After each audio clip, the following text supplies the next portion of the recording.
नमो नमः सर्वेभ्यो नमस्कारः अंदरिकी नमस्कारमुलु Today is another lecture from our Guruji Achyut Purushottama Karve ji. You all know him. He has been taking classes for all of us. So we start the session with reciting Vande Mataram and show our respect to our country, pay our respect to our country. Then I will ask Lakshmi ji to chant Prarthana. After that, we'll request Lakshmi ji to carry on with the webinar. Okay. Vande Mataram. Vande Mataram. Sujalam Sufalam. Malayaj Sitalam. Sasya Syamalam Mataram. Vande Mataram. Subhajyosna Pulakitayamine Pullakusumita Rumadala Sobini Suhasini Sumadhura Bhashini Sukhadam Varadam Mataram Vande Mataram Vande Mataram Vande Mataram. Okay, now I request Lakshmi Khanapur ji to chant Prarthana, please.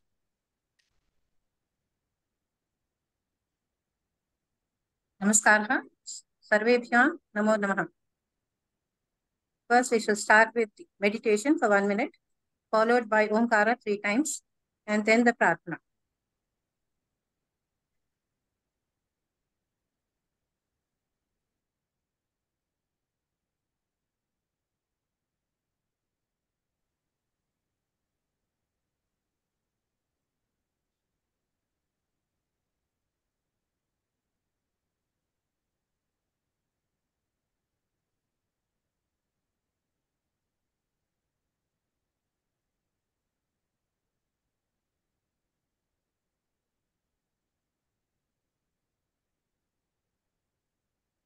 Oh.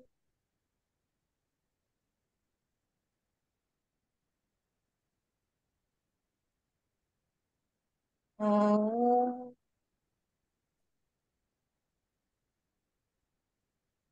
Oh. Oh.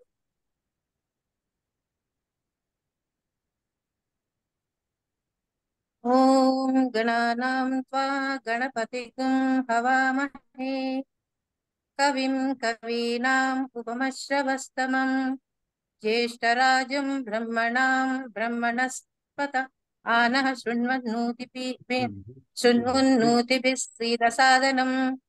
Om Sri Mahaganadhipataye Namaha. Om Prano Devi Saraswati Vajebhirvajinivati Teenamavatriyavatu. Om Sri Mahasaraswatye Namaha. Gurureva Gati Guruvema Guruveva Guruve Gurureva Gati Gurumeva Bhaje Gurunaiva Sahasmi Namo Gurave न गुरोः परमं शिशुरस्मि गुरोः मतिरस्ति गुरौ मां पाहि गुरो ज्ञानानन्दमयं देवं निर्मलस्फटिकाकृतिम् आधारं सर्वविद्यानां हयग्रीवमुपास्महे श्रुतिस्मृतिस्पुराणानाम् आलयं करुणालयं नमामि भगवत्पादा शङ्करं लोकशङ्करम् शङ्करं शङ्कराचार्यं केशवं बादरायणं सूत्रभाष्यकृतौ वन्दे भगवन्तौ पुनः पुनः ईश्वरो गुरुरात्मेति मूर्तिभेदविभागिने व्योमवत्याप्तदेहाय दक्षिणामूर्तये नमः असतो मा सद्गमय तमसो मा ज्योतिर्गमय मृत्योर्माम् अमृतं गमय। ॐ शान्ति शान्ति शान्तिः। मातृदेवो भव पितृदेवो भव आचार्यदेवो भव अतिथिदेवो भव। ॐ सहनाववतु सहनौ भुनक्तु सह वीर्यं करवावहै तेजस्विनावधीतमस्तु मा विद्विषावहै। ॐ शान्ति शान्ति शान्तिः। ధన్యవాదములండి నమస్కారం. లక్ష్మి గారు. Thank you so much. Now let us request Achyut ji to continue with his webinar, please. So I am presenting. Yeah, you can present.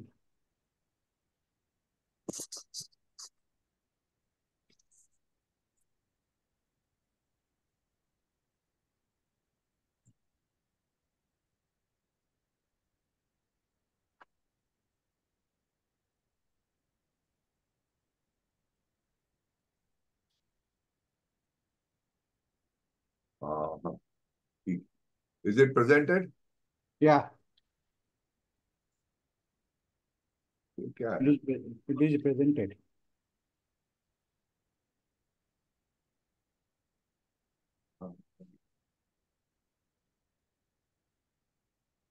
So cell. One.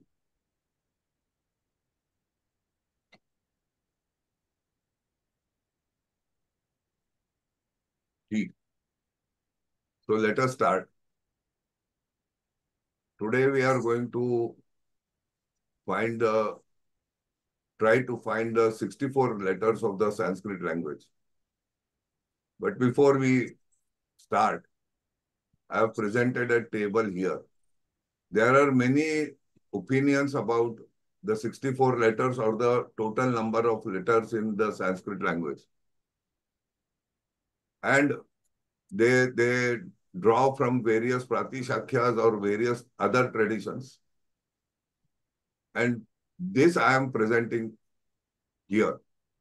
So this is Sarva Varna Samamnaya, the traditional recitation of the Sanskrit alphabet. As we teach in our schools today, this is the form in which we teach children.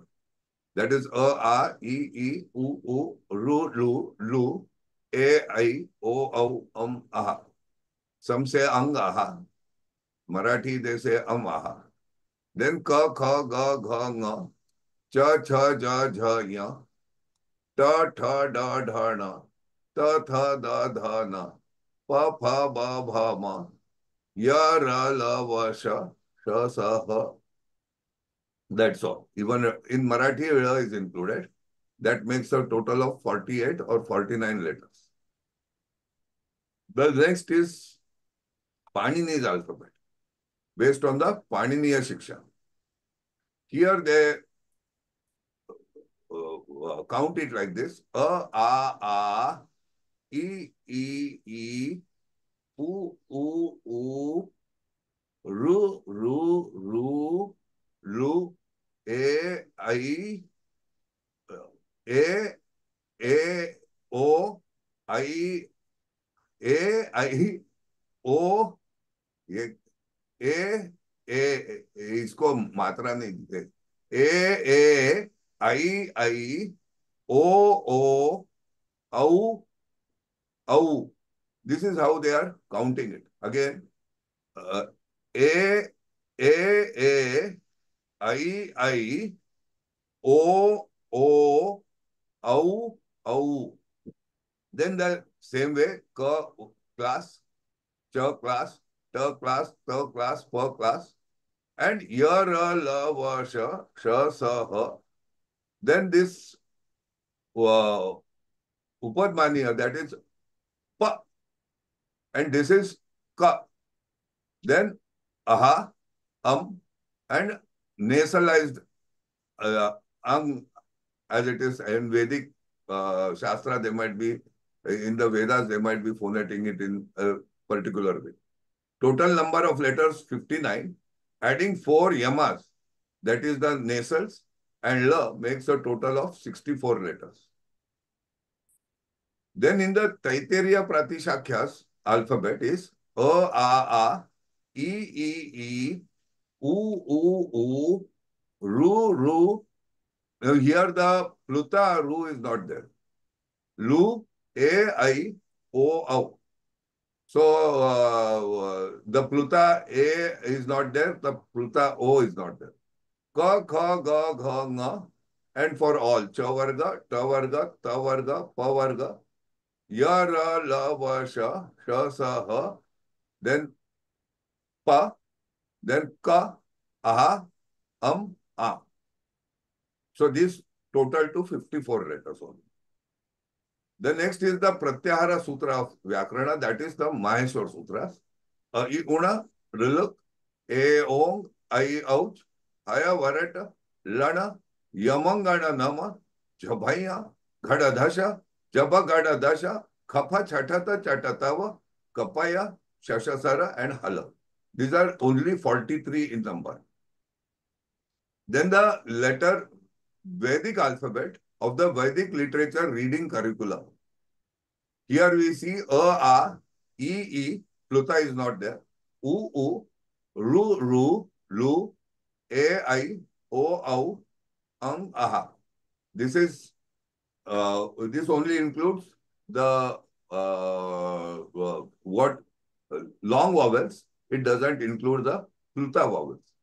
Now here Ka Varga, Cha Varga, Ta Varga, Ta Varga, Pa Varga, and Ya, Ra, La, Va, Sha, Sha, Sa, Ha. Then the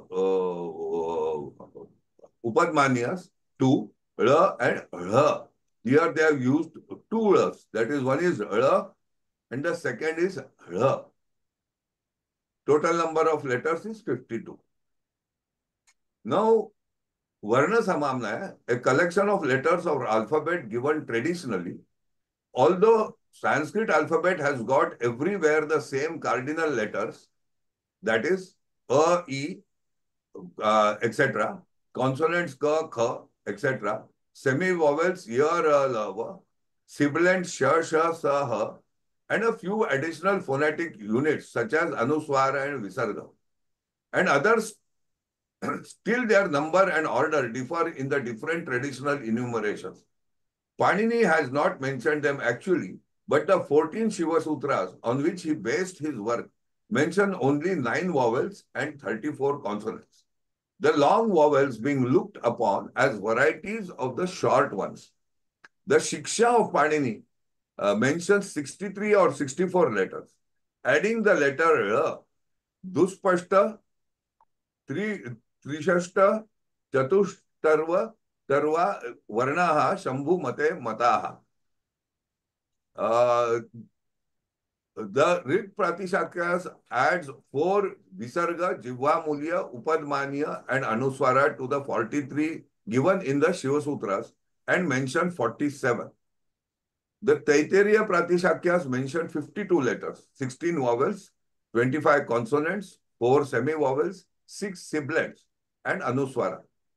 The Vajaseniya Pratishakya mentions 65 letters, 3 varieties of A, E, U, Ru, Lu, 2 varieties of A, I, O, 25 class consonants, 4 semi-vowels, 4 sibilants, and Jiva Mulya and Upadmanya, Anuswar, Visarjaniya, Nasikya. And 4 Yama letters, Ete, Panchashashta Varna, Brahma Rashirat, Ma, Vachaha. The Rig Tantra gives 57 letters, 14 vowels, 25 class consonants, 4 semi-vowels, 4 sibilants, Visarga, Jiva Mulya, Upadmanya, Anunasika, 4 yamas and 2 anuswaras. The Rig Tantra gives 2 different serial orders. The Uddesha, common, and the Upadesha, traditional. The common order of Uddesha gives the 14 vowels beginning with A, then the 25 class consonants, then the 4 semi-vowels, the 4 sibilants, and lastly the 8 ayogavaha and visarjaniya and others. The traditional order gives the diphthongs first, then long vowels, a, ru, lu, e, and u, then short vowels, ru, lu, e, u, and lastly a. Then semi-vowels, then the 5 fifth consonants, the 5 fourth consonants, the 5 thirds, the 5 seconds, the 5 first, then the 4 sibilants, and then the 8 ayogavaha letters and 2 anuswaras instead of 1 anuswara. This second part conforms with Panini's Maheshwar Sutras. Panini appears to have followed the traditional order with a few changes that are necessary for the technique of his work. Now we start. Going through the listing of the letters of the alphabet, we neither find uniformity in ordering of the letters nor any criterion on which one letter is differentiated from the other, though classification by naming has been done. They have named letters as groups, Jivamulya, Upadmaniya, Anunasika, etc. For example, let us take the class consonant. The question is, how is Ka different from Kha? Ka is different from Cha. How is Ka different from Cha?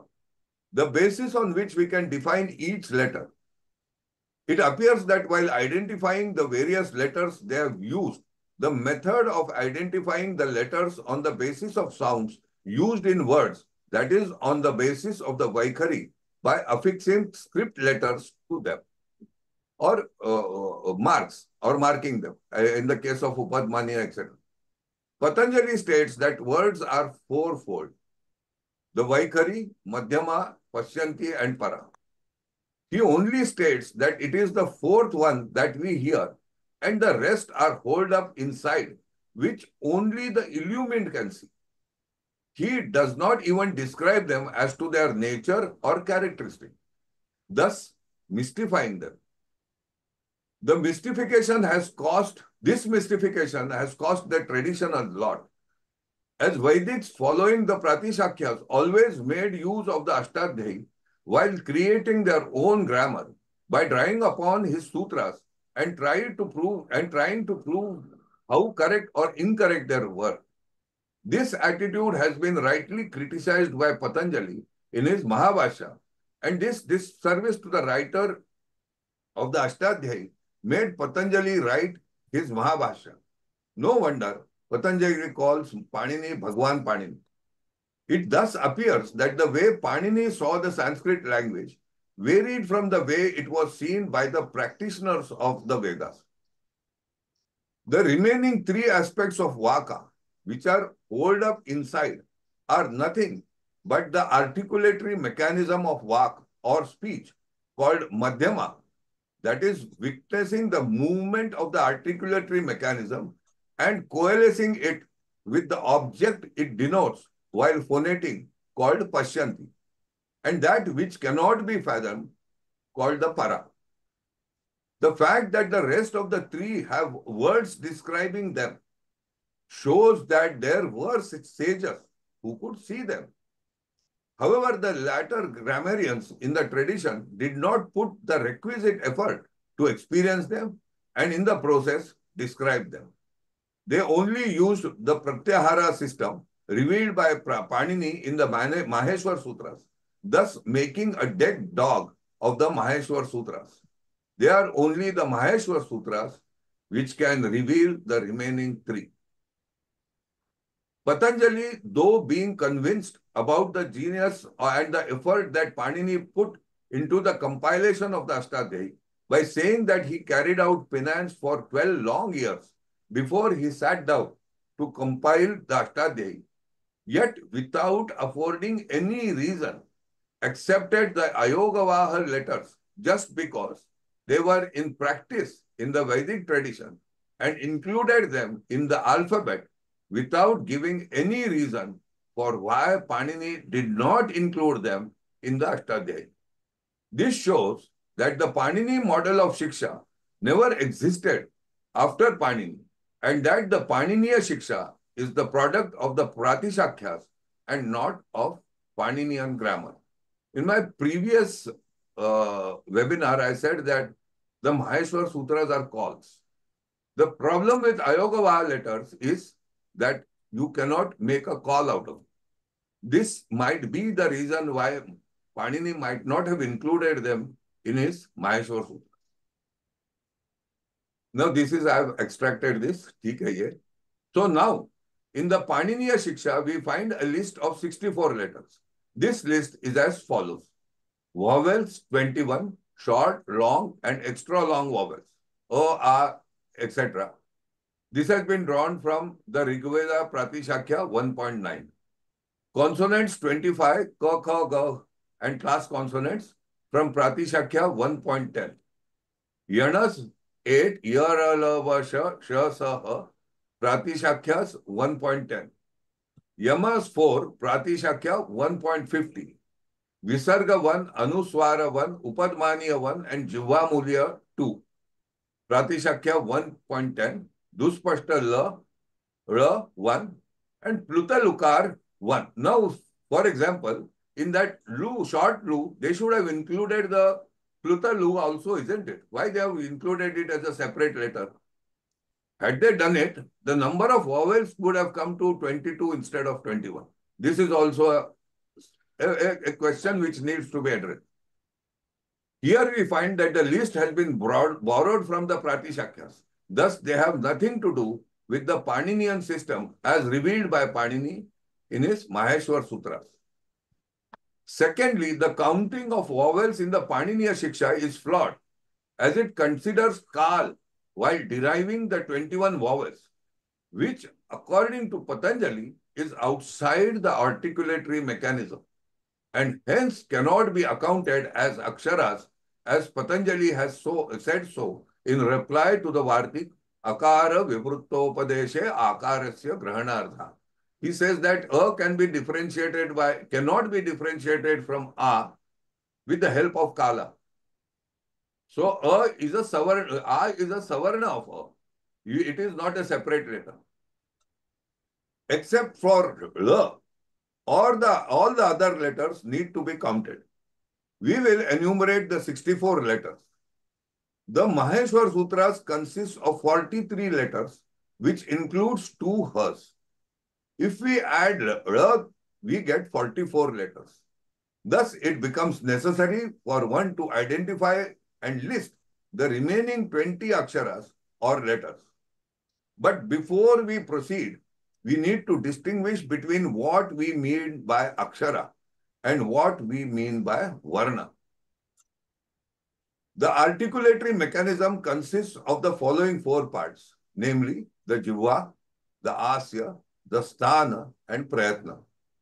Out of these 4 parts, jivva and prayatna are common to all letters.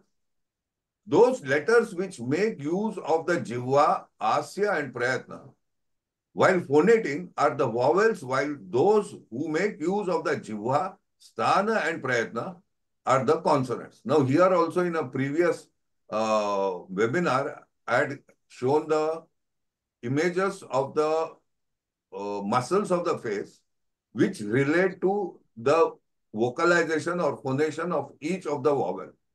This I had done. So it is asya prayatna, asya, jivva, asya prayatna. The consonants are jivva, sthana, prayatna. Together they are called akshara.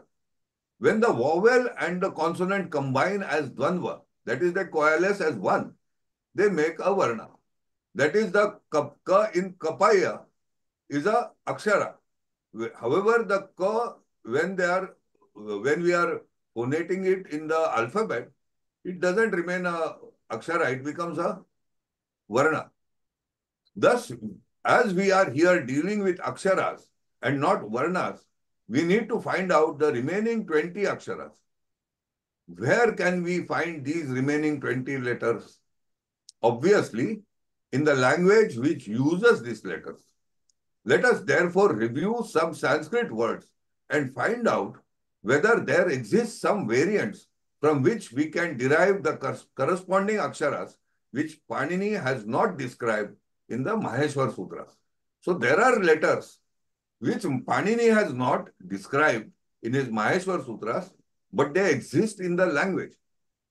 For example, now when we say Kataka, this Ka is different from Kata. In the word Kataka, Ka is different from the word in the word Kata.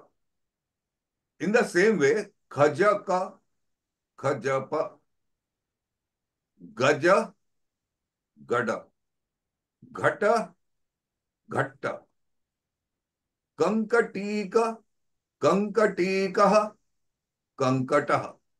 So, if anybody is ready to read them read for us, that will be good. So that whether in the normal speech also this differentiation is actually exists. Do we phonate the ka, kha, ga, gha, nga in the two letters, in the two words, distinctly, separately, our articulatory mechanism is different, or both the kas are phonated in the same way. Like you can say, when it becomes samruta, it becomes kataka, kata. So here the differentiation becomes blurred. In the same way, chakra, chakshu, chata, chala, jatara, janani, jhampa, jhara, chanchu, chanchala. Similarly, tagara, tanka, thakkura, thara, damara, damaru, dhakka, dhakkana, tandula, tandaka. Similarly, with the ta class consonants, takshaka, takra, thutkara, tharatharayate, daksha, dagdha, dharani, dhara, nandini, nabhasa. So there is these two nas, or each letter in the above words, first letter, except for the anunasikas. For example, we say chanchu, chanchu, and we use chanchala. So the ya is different. Similarly, tandula and tandaka. So the na is different. In the above, one will notice that the first varna in the first word is phonated posteriorly. It is phonated behind in the mouth, whereas the first varna of the next letter is phonated anteriorly in the mouth, except for the anunasika na, where we do get words whose first letter in a word is na. The rest of the anunasikas are found inside the word. As their place of phonation are different, they need to be counted as two different varnas, each constituting a different akshara. That is, the akshara in the first ka is phonated posteriorly with respect to the second ka, and so on for the other consonants of the ka, cha, ta, and ta class. So here what we have said is, in the case of consonants, where the articulatory mechanism used is jivha, sthana, and prayatna. Here we see that in each of the vargas, the sthana prayatna for the same letter is different. It is either ka or it is ka. So this brings in the difference between the two letters of the same letter. That is, the class consonants of the ka, cha, ta, and ta class have two variations. However, to instruct the points of voicing of each of the consonant of the ka class, cha class, ta class, and ta class, efforts needs to be made in the way that has been made in presenting the Maheshwar Sutras. The class consonants in the Pratishakyas were instructed with the help of the sequence Kuchu tu tu pu or Kakhau Gagau Ngaha. This was also one of the methods in which the letters were instructed in the Pratishakyas. However, in this way, the remaining four letters of each class cannot be instructed. So I can say Ku, Chu, Tu, Tu, Pu. ठीक है, पर khu, chu, this is what will happen. So the remaining four letters, it is very difficult. So therefore, only the class, first letter of the class can be instructed. however, when we remove the ukar, we just remove the ukar from the sequence and join an it to it. What happens? We find that it perfectly fits into the schema of Panini's Maheshwar Sutras as mere aksharas without a suffixed vowel. The 25 consonants can be voiced in the following order. That is, ka cha ta ta pat, kha cha ta tha pat, ga ja da da bad, gha ja da dha bad, nga ya na na man. Now, what do we find here is that the it letter undergoes change. Taparas tatkalasya, Panini has, there is a sutra for it. Patanjali says, tapar, you add a ta after the letter. So, ata, ata, ya, kata, kata, or kata. So, any alphabet letter, you add a ta, you will get its class length, its time length. Kala, you can see. Taparas tat kalasya. Here, what is happening is we have another four more pratyaharas as ta, tha, da, dha, and na. However, on scrutiny, while reciting or voicing the consonants in the above way, one finds that they are not the same as those voiced in the Maheshwar Sutra. That is, the points of articulation of the consonants when voiced in the above order are different from those voiced in the Maheshwar Sutras. That is, the consonants voiced in the above sequence, that is, kachata tapat, khachata tapat, that is, the points of articulation of the consonants when voiced in the above order are different from those voiced in the Maheshwar Sutra. That is, the consonants voiced in the above sequence are voiced anteriorly as compared to those voiced in the Maheshwar Sutra. That is the Nyaya letters. Now, see these sutras, they are any South Indian will easily recite it because they are using these actually. In South India, all languages use these letters. That is kachata tapat, khachata tapat, gajata dabat, ghajata dhabat, ngayana naman. So this is what is used in South Indian languages. They are not used in North Indian language. Okay. Thus, an effort was made to rearrange the above consonants. Let us see chatata. Chatata also is there. This sequence is also there in the Maheshwar Sutra as khapa chatata chatatava. But here, when you say khapa chatata chatatava, this is posteriorly phonetic. However, in this sequence, it comes anteriorly. Kachata tapat. So this is the difference. So because they are different from those voiced in the Maheshwar Sutras, a similar effort had to be made. So to arrange the consonants as they are articulated in the Maheshwar Sutra. This arrangement is as follows: Kata chapata, khata chapatha, gada jabada, ghada jabadha, ngana yamana. So this is the sequence in which the articulation, the points of articulation, the sthana, are those that are used in the Maheshwar Sutra. For example, you say this is not according to Panini's Maheshwar Sutra. Here it is kata chapata. Chatatava is not there. Kata chapata, kata chapata, gada jabada, ghada jabada, ngana yamana.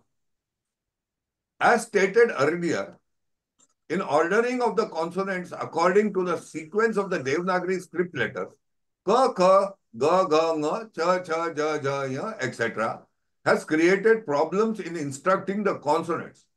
Firstly, they are voiced with a suffixed a. This is ka includes a. Secondly, they can be voiced in two ways. You can either voice it ka, kha, ga, gha, nga, or you can voice it ka, kha, ga, gha, nga.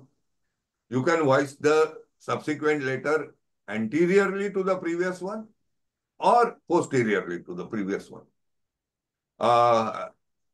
Firstly, when suffixed with the vowel they are voiced anteriorly to the previous consonant. Secondly, the place of articulation of each of the consonant cannot be distinctly determined. This is a very... So why people cannot understand the articulation is because of this That is, ka, if you say, you cannot make out from where you have articulated. If you say kha, you can't make out because the point of the sthana, which is the point of contact, is not resolved. It cannot be resolved by phonating ka. Secondly, the cannot be distinctly determined. Thirdly, there appear stops in between successive letters. For example, you can't say ka, kha, ga, ga. You have not phonated it. Firstly, you have phonated it in a haste. Secondly, each letter has not been distinctly phonated. So for children, we have to phonate each of the letters separate. That is ka, kha, ga, gha, and nga. Thirdly, there appear stops in between successive letters. However, in the restructured ordering, these shortcomings have been overcome, and one can instruct the consonants chastely. That is, each successive consonant of a class will invariably be voiced posteriorly to the previous consonant of the same class, one behind the other. That is, kata chapata. Now you can't say kata chapata. You can't say it. So it is kata chapata, kata chapata, gada chapata. It is one behind the other. In the same way, kachata tapat, kachata tapat, gajada dabat, gajada dabat. Here they tell you can't say kachata tapat, kachata tapat. This is not possible. So kachata tapat, kachata tapat, gajada dabat, gajada dabat, nayana namat. However, in the restructured ordering, these shortcomings are overcome, and one can instruct the consonants chastely. That is, each successive consonant of a class will invariably be voiced posteriorly to the previous consonant of the same class. For example, let us take the Maheshwar Sutra. Jhabhaiya. Just see the jha. Jhabhaiya. So jha is voiced posterior. Now you take Jhabhaiya Ghada Dasha. Jaba Gada Dasha. Jhabhaiya. Ja. Now what happens? Jhabhaiya is ja is behind, but ja is ahead. Jhabhaiya Jaba Gada Dasha. Now Khapha Chatata Chatata cha is ahead of it. It is anterior to the ja. And finally, Khapha Chatata Chatatawa. This comes as the first one. So when you change the order, it becomes Kata Chapata. Further we will see.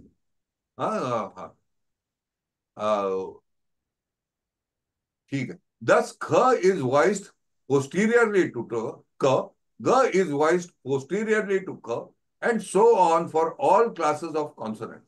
So in Maheshwar Sutras, if you chant them or recite them correctly in Laya, you will find this being obvious. The consonants voiced in the first order, Kachata Tapat, and voiced anteriorly to those voiced in the second order, Kata Chapata. Thus, together, the above consonants make for 45 consonants. The first 25 and the next 20, because per you cannot voice at two different places. On the lips, there is no provision for two per class consonants to be phonated. The point of articulation of per class consonants is the same, irrespective of the order. The total number of class consonants comes to 25 plus 20, 45. Thus, after excluding the Nyaya letters from the Maheshwar Sutras, if we add the remaining letters from the Maheshwar Sutras, the Ana letters, that is A to La, 14, the Shala letters, sha, sa, and ha and la, totaling 19, we get 64. Here, it should be higher letters. Huh? Thus, after excluding the yaya, yamangananam, jabhaya, higher word, barabar. From a to la 14, the shala letters and ha and la, totaling 19, we get 64. That is 45 plus 19 letters, that is 64 letters. It is worth noting that in counting the letters this way, we have counted her twice, that is the her in higher varata and the her in hala. Uh, and her only once. That is, we have not disfigured or dismembered the Maheshwar Sutras in any way. The consonants voiced anteriorly will henceforth be designated as the soft consonants, and the consonants voiced posteriorly will be designated hard consonants, even though the internal effort, that is the prayatna, required to voice them is the same. So it fits into the Samamnaya framework. One may ask as to why the anteriorly voiced consonants, which we will henceforth refer to as soft consonants, have to end with an ith. By ending with an ith, post last consonant, the tongue regains its position as it was prior to the first consonant, that is lying on the floor of the oral cavity. For instance, if you say kachatatapa, you will get a break for kachatatapa. So in order that continuity is maintained, so a tapar has to be done. Kachata tapat, khachata tapat, gajada dabad, gajada dhabad, ngayana nama. This it is not necessary for the posteriorly voiced consonants. That is kata chapata. Since the last letter is ta, kata chapata or of the ta class. Kata chapata, khata chapata, gada jabada, ghada jabada, ngana yamana. This it is not necessary for the posteriorly placed consonants, which we will henceforth refer to as hard consonants. The last consonant being a third class consonant, tapar, tapara tatkalasya, the tongue regains its position as it was prior to voicing the first consonant anyway. That is lying on the floor of the oral cavity. Now here we come to the Paniniya Shiksha framework. That is, they have visualized the area, not the each individual letter of the class consonant. That is, the ka class consonants are kanta, then the cha class consonants are talavya, ta class consonants are murdhanya, the ta class consonants are dantya, and the pa class consonants are oshtya. The image above shows the traditional place of phonation of the class consonants as described in the Paniniya Shiksha, but does not give the exact points of articulation of each of the letters. What is absent in this? That where is ka phonated, where is kha phonated in the kantha? This has not been given. Only an area is given. But the specific, for example, if you take the nakshatra, as a group, it occupies an area in the sky. But each star among them occupies a distinct place. In the same way, though the area has been enunciated, still the articulation of each of the letter of the class has not been shown. They have not shown it. But does not give the exact points of articulation of each of the letters. If we extrapolate from the areas of articulation of each class consonants, that they are from back to front or from posterior to anterior, every successive consonant of the class is posteriorly articulated to the previous one. That is ka, cha, ta, ta, pa. This is how it is articulated, or this is how it is taught. This leaves no room for the articulation of another group of consonants of the ka, cha, ta, and per class. Now there is no room in the mouth. All the area has been occupied. Incidentally, this diagram is based on the Devanagari script sequence, which is not according to the Maheshwar Sutra sequence of letters. When we look at the points of articulation while phonating the Maheshwar Sutras, we find that the consonants of the cha, ta, ta class are articulated in the palatal area, Murdhanya, leaving the area of the velar, that is the talavya, and the alveolar, that is the dantamulya regions, empty. Now, this is a very important point. Suppose if anybody is ready, they can just recite Chatta Tava. You will find that the cha class consonants, the ta class consonants, and the ta class consonants are phonated from the same area. So, Chatta Tava, it is not cha ta ta. Therefore, if you see YouTube videos, they find tremendous difficulty in phonating the cha, ta, and ta class consonants. The reason being that cha, ta, and ta class consonants are phonated or articulated in the same area. What differentiates them is the jihva. That is, while saying cha, the shape of the tongue is different. While saying ta, the shape of the tongue is different. And while saying ta, the shape of the tongue is, the area of articulation is the same. However, the jihva, the tongue, differentiates each of the letters in the same area. Therefore, chatta tava, this is the reason this part, kapha chatta tha, this is one part. Chatta tava, this is what I saw, that while phonating the Maheshwar Sutras correctly, this cha, ta, and ta are phonated from the same place. Similarly, if you say ka, cha, ta, tapat, ka, cha, ta, tapat, ta, ta, and cha are phonated from the same area. They are not phonated from the different areas. So this is very important, that when we see in the Maheshwar Sutras or even in the sutras of the soft consonants that I have made, that cha, ta, and ta class consonants are phonated from the same area. Therefore, this leaves no harm. Incidentally, this diagram is based on the Devanagari script sequence, which is not according to the Maheshwar Sutra sequence of letters.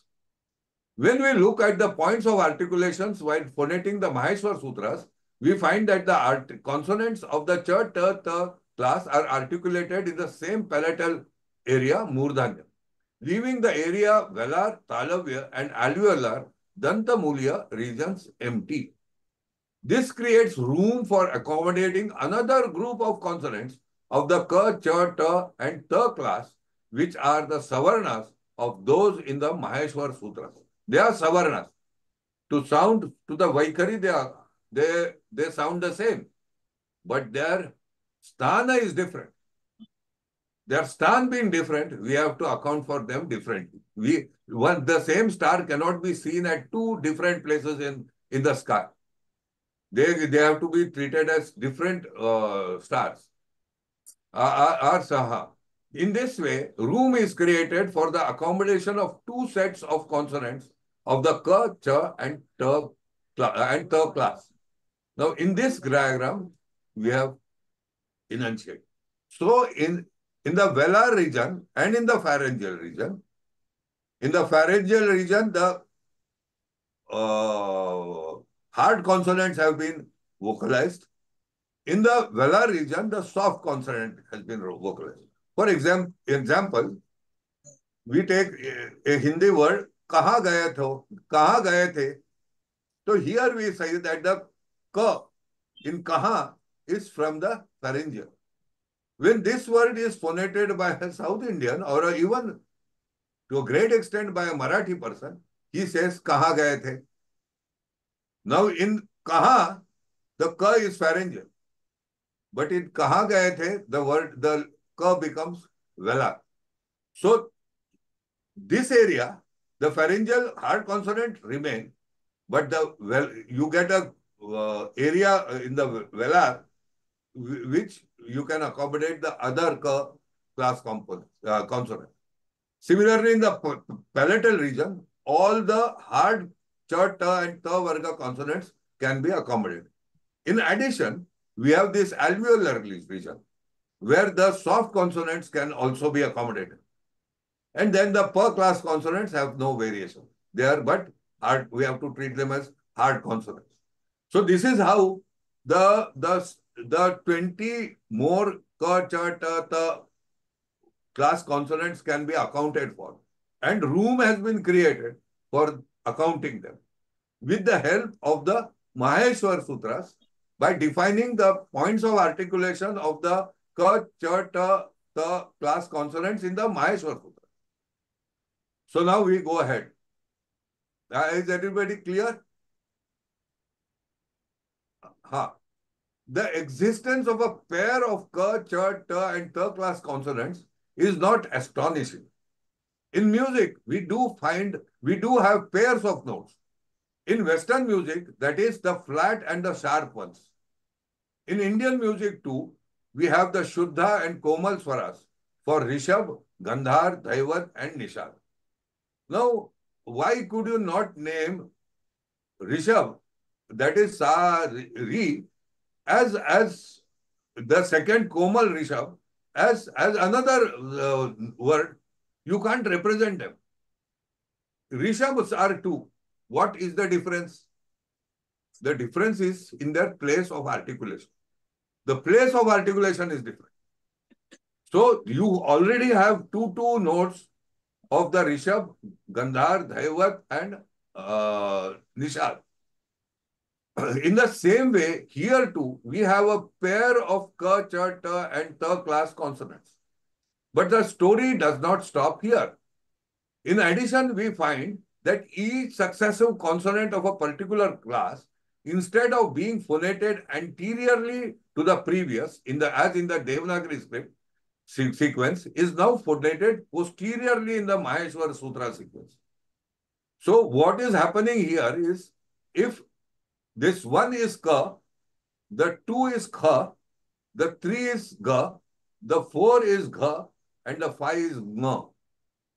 Similarly, in the velar region, the first is ka, the second is kha, the third is ga, and the fourth is gha. There is no room for nga here. Therefore, this nga or these nasals get modulated into the yamas. That is, for example, in South Indian languages, nga is phonated. Nga. It is not nga. So there is a difference that we will see in our later webinar. Another difference in the phonation of the Devanagari script letters and the Maheshwar Sutras is that the effort to phonate, that is expelling air to voice the letters, is inverted. That is, what is happening is, instead of, in the Devanagari script, if you put your hand in front of your mouth, you will see kha, kha, ga, gha. Air will be expirated out. But in the same case, if you look at the Maheshwar Sutras, you will find chatta tava, no air coming out. Because with the Nabhi Prayatna, the air is expirated in small frames, which you can't feel with the mouth. So this is the difference. Another difference in the phonation of the phonation of the Devanagari script letters and the Maheshwar Sutras is that the effort to phonate, that is expelling air to voice the letter, is inverted. While phonating the Devanagari script letters, the abdomen is pushed forwards. That is ka. You can just try it out. Ka, kha, ga, gha. In contrast to it being pulled inwards while phonating the Maheshwar Sutra. It thus appears that Panini treaded not only a different path, but a path opposite to that in vogue within the Vedic elite. So he has treaded a very different path. Eli, whether Panini was a Vedic practitioner or not, we have no clue. So did he pick up from the Vedic tradition as such, or he has independently thought over the issue of language, quite independent? So here, Amajan Thirakwa was a student of, however, my experience within the Tabla fraternity points to such a possibility. Amajan Thirakwa was a student of Munir Khan, who was not a performing artist. However, with the help of his diction, so he had totally concentrated on the diction of the composition. The playing part came afterwards. He trained Amajan Thirakwa in a way that is seemingly unduplicatable. Possibly, Panini's diction helped him to see through the cosmic nature of the Vedic and Lokic language and derive rules that he could describe it. So his approach itself, which is clearly seen in the Maheshwar Sutras, has separated him from the Vedic elite who are practitioners. Panini was not a practitioner.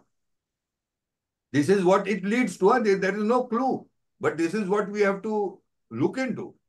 In this way, we first need to deconstruct Panini's Ashtadhyayi on the basis of his own premises, that is the Maheshwar Sutras, and then reconstruct it so that we will ultimately be in a position to appreciate the rules. And if there are, taking the framework of the Maheshwar Sutras, any flaws in the Ashtadhyayi. For example, if the Euclid's geometry is of no use if you have not accounted for it from the point of view of the axioms that he placed before writing his theorem. So now, later on, it so happened that it is not that in the real world a straight line exists. A straight line doesn't exist. So a separate geometry for curved figures was evolved later on. Here they have challenged not the theorems of Euclid. They have challenged the axioms of Euclid. So if you want to do something, you challenge the axioms. That is, you challenge the Maheshwar Sutras. This is a very important point.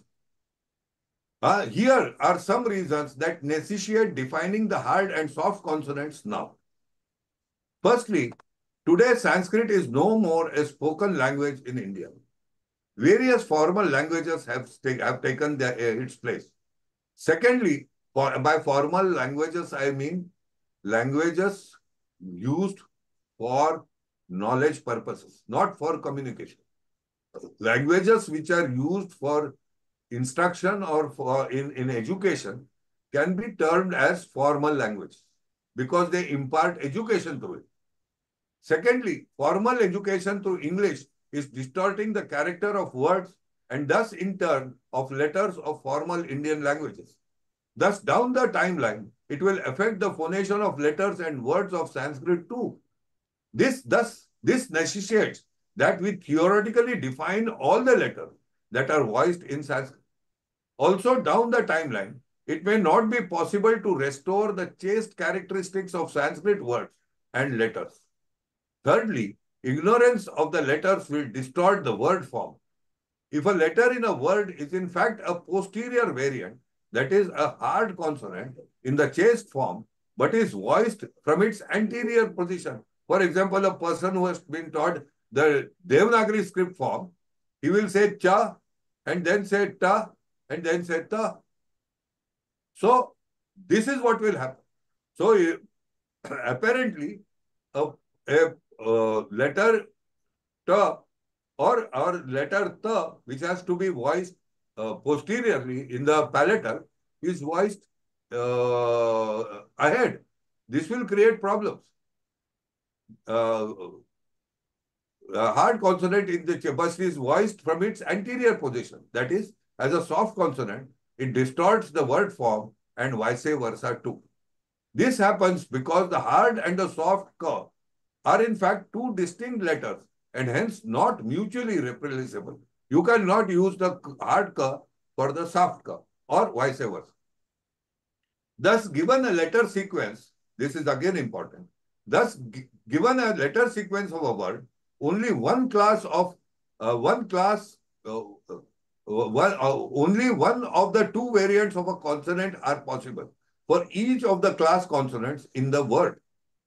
Fourthly, not identifying the soft and hard consonants might also have been one of the reasons for Sanskrit going out of vogue.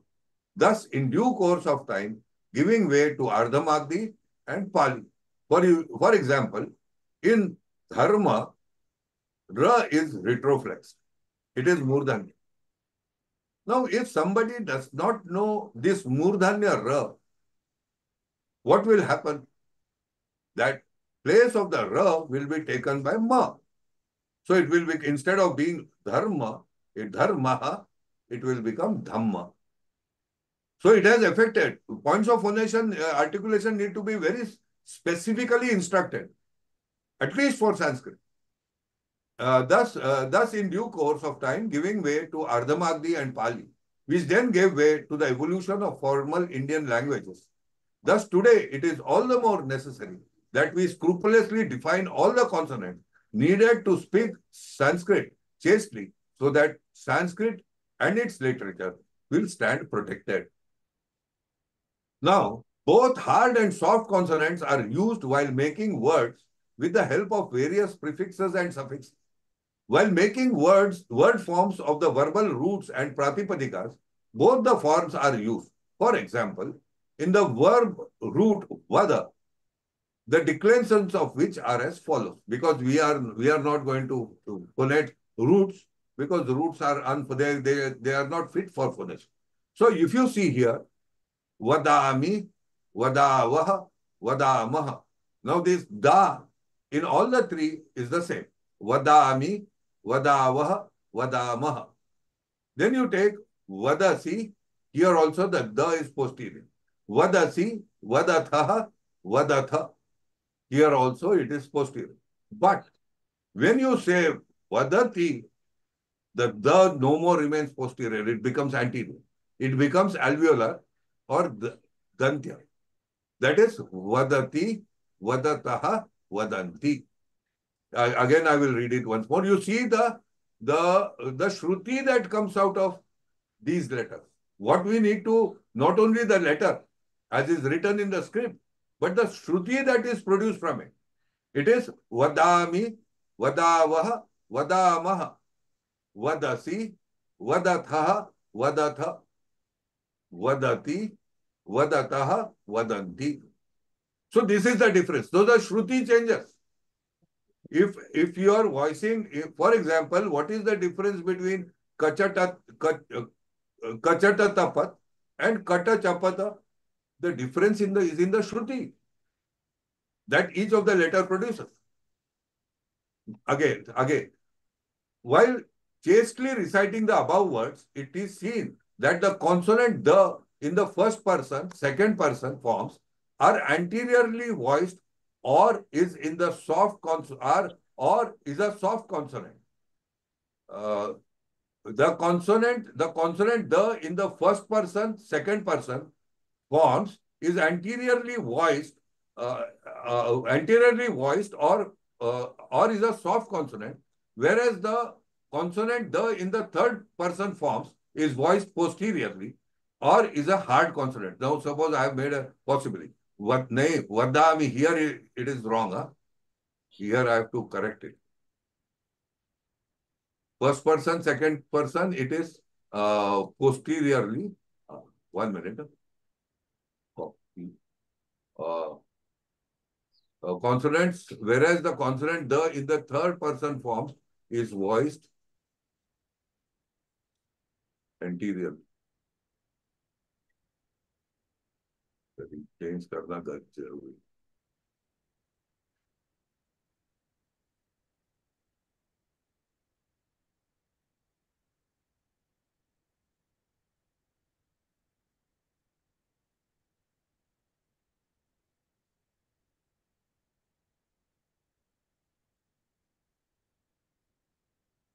One minute.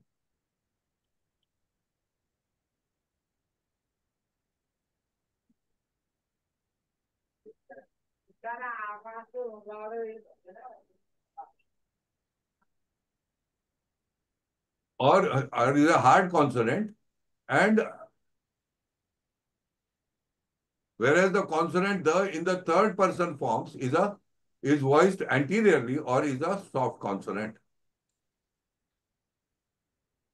Similarly, in the case of the Pratipadikas, the declensions of the word Deva are as follows. It is Devaha, Devau, Devaha, Devam, Devau, Devan, Devena, Devabhyam, Devaihi, Devaya, Devabhyam, Devebhyah, Devata, Devabhyam, Devebhyah. Now here it will become Devasya, Devayoho, Devanam. अरे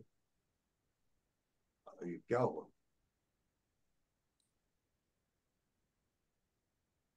क्या आता है बीच में?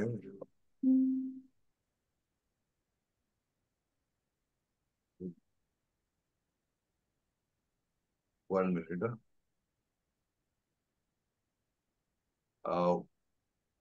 What has happened? Can you hear me? Sharing has stopped, so possibly. Yes. Yes, Mahodaya. We can see the screen and we can. I can't see the screen. I'll just work on it. 1 minute.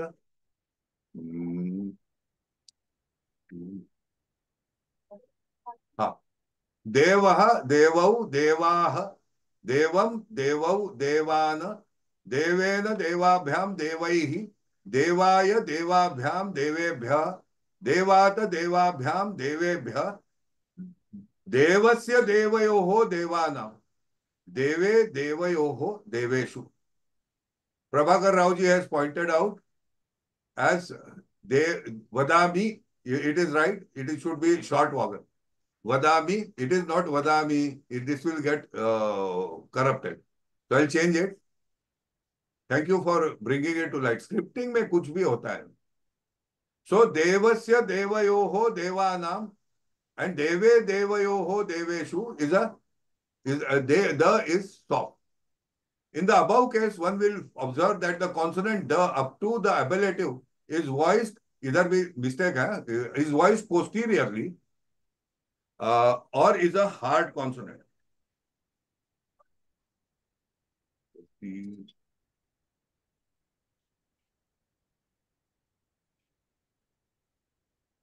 Or is a hard consonant.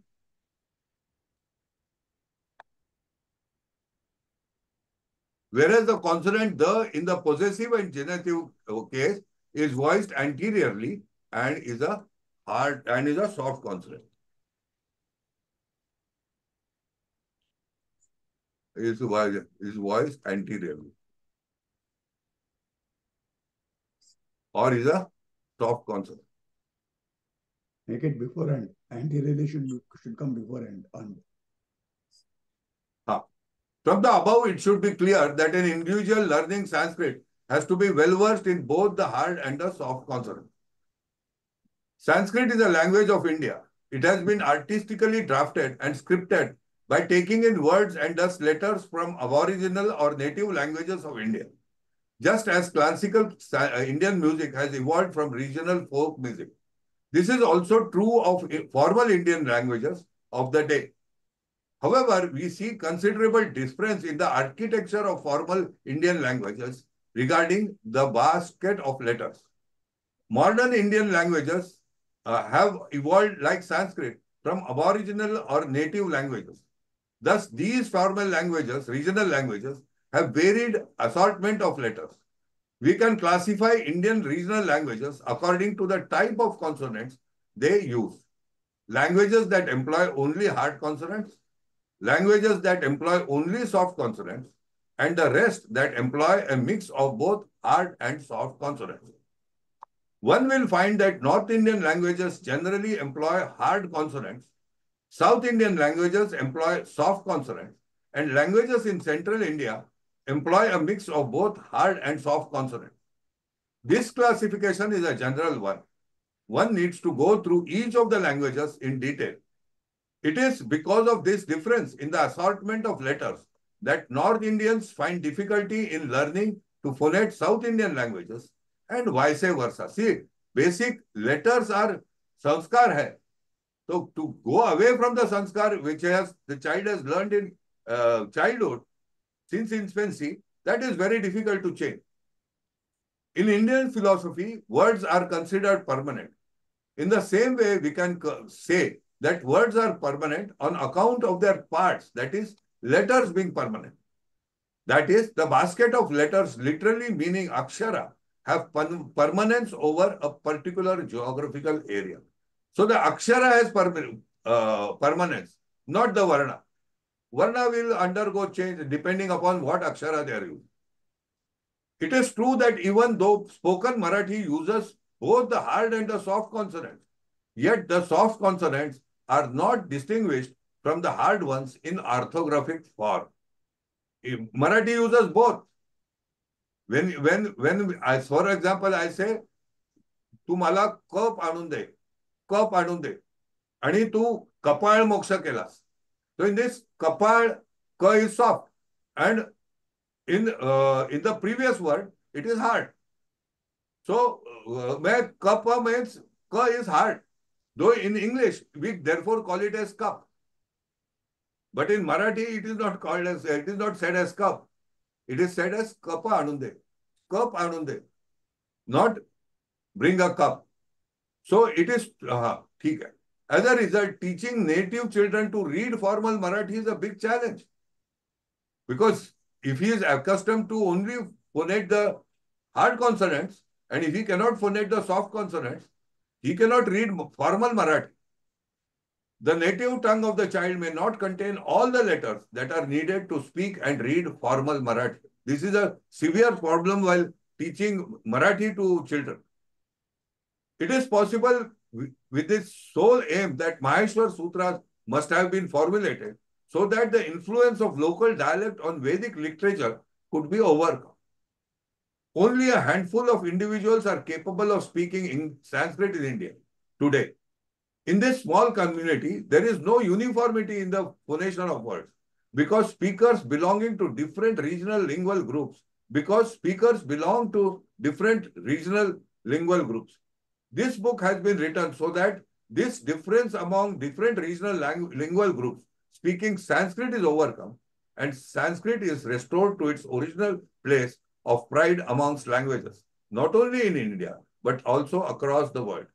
It is therefore even more necessary that students of Sanskrit learn to recite and phonate both the hard and the soft consonants, or else Sanskrit literature will only remain in script form on paper, as is the case today. It is also all the more important that we differentiate the consonants into two classes, because at each of the places of consonants, that is both hard and soft, all the variations, that is short, long and extra long, vowelization, as well as upward and downward intonation takes place. So at both the places it takes place. It is not at only one place. Because the modulation of anas takes place at the points of phonation of both the soft and the hard consonants. Without this, we cannot arrive at the 18 anas. One finds that the evolution of the tabla took place because of the hard consonants did not find a place while playing the pakhavaj. The literature of the tabla is thus different from the literature of the pakhavaj, both in letter and in form, as its literature contains both hard and soft consonants. Therefore, diction of tabla compositions was itself a problem. And secondly, these hard and soft consonants are related to the various gharanas of the tabla. That is, the Delhi tabla only has hard consonants. The Purab tabla has only soft consonants because it has come from the Pakhavaj. And the Farrukhabad tabla, which contains a mix of both. So it is very difficult, and that affects the nikas. Nikas is what? The way you articulate. In short, it is necessary to classify the consonants into hard consonants and soft consonants, because the place effort, sthana prayatna, invested to phonate them are different. So with this, I come to the end of my presentation. Now, if anybody has any questions, they are free to ask. I'll stop sharing. ठीक है? Okay. Okay. So ధన్యవాదములండి. Ah. ధన్యవాద. Now anybody wants to ask any question, raise your hand. Okay, Ratnam ji. Ask. Mahodaya, it was a very enlightening lecture, but ultimately I'm not able to understand the difference between Akshara and Varna. Now, see what is the difference, because it has not been enunciated. Mutually, they are replaceable. It appears that they are mutually replaceable. Now, from my study, as we defined the letters in the Maheshwar Sutras to be calls. So, calls do not have a vowel attached to it. And Maheshwar Sutras include vowels as calls. So, what the vowels and the consonants are doing, so vis-a-vis the vowels, only the Jivva, Asya and Prayatna, these are in place. Vis-a-vis the consonants, the Asya plays no role. So only the Jivva, Sthana and Prayatna, these plays roles in it. Whereas and we said that these letters in the Maheshwar Sutras cannot be picked up and put into a language. And therefore we find, and quite rightly so, that the Devanagari script represents a consonant along with a vowel, because that is what happens in a language. In a language, you can't use that ka, which is there in the Maheshwar Sutra. What we are using in the language is a dvandva, coming together of two aksharas, that is a consonant and a vowel. It is the same like in chemistry. In nature, we find compounds. We don't find elements. Elements have been derived. They exist as compounds, as molecules, not as elements. Chemistry addresses them as elements, but practically, they appear as compounds. In the same way, in language, these letters appear as compounds, except for the vowels. The vowels, many a times, appear independently of a consonant. So this differentiation between the akshara and a varna is necessary. Because what has been, Patanjali himself addresses this problem, that people were saying that you have not instructed all the variations or the modulations of those letters. You have not instructed us. You have just given the letters. And modulations are what are used in language. Yes. You did not bring it into the Maheshwar Sutras.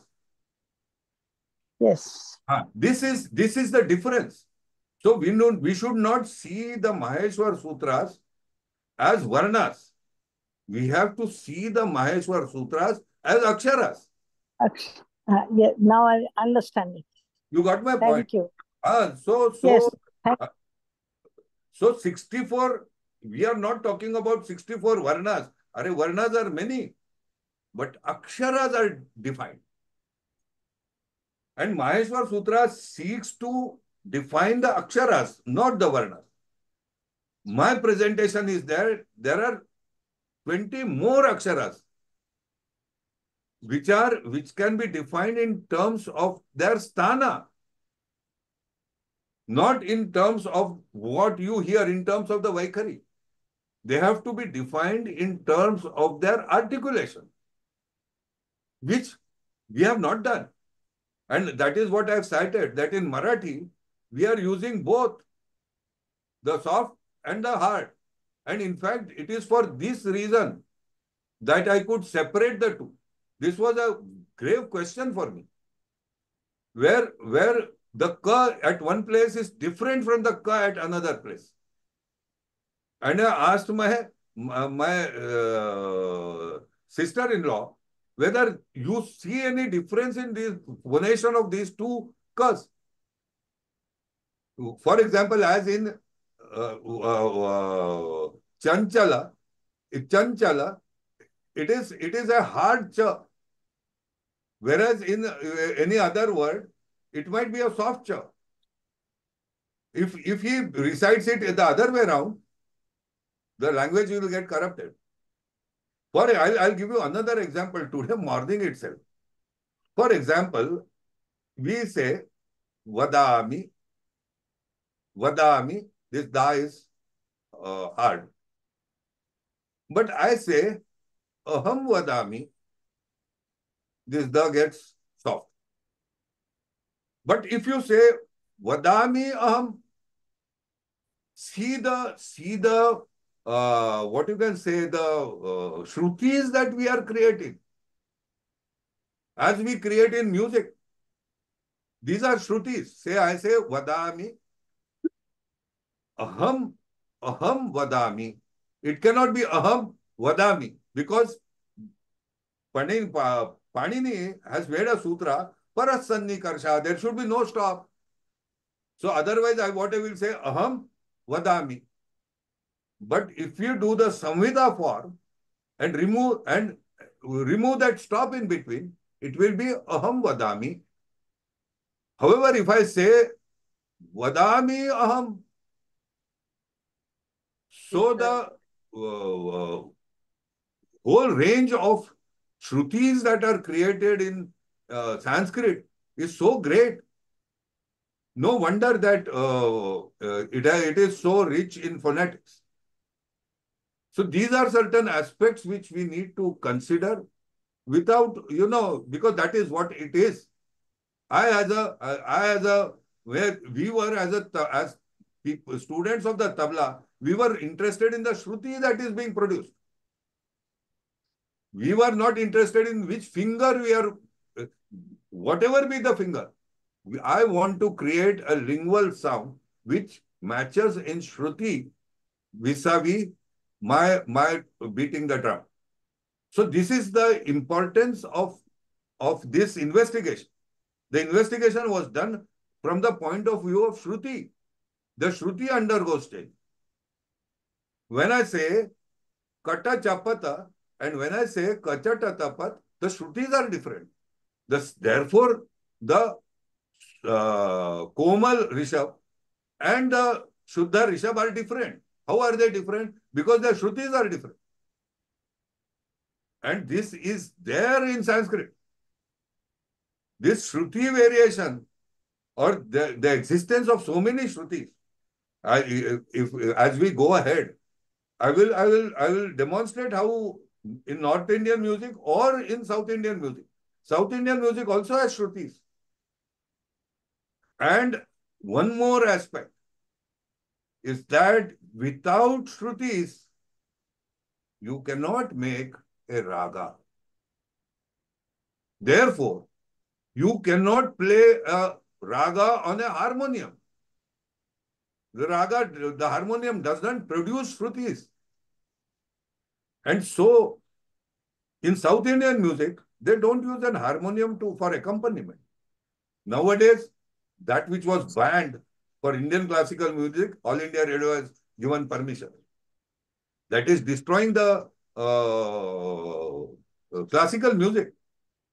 Because the shrutis have gone and the shruti becomes that of the harmonium. So even if you take the case of music and its evolution through through Vedas, this is what the sages could see. They could hear the shrutis. And these shrutis enabled other artists to tread a classical musical form. That is because of the shruti that is there.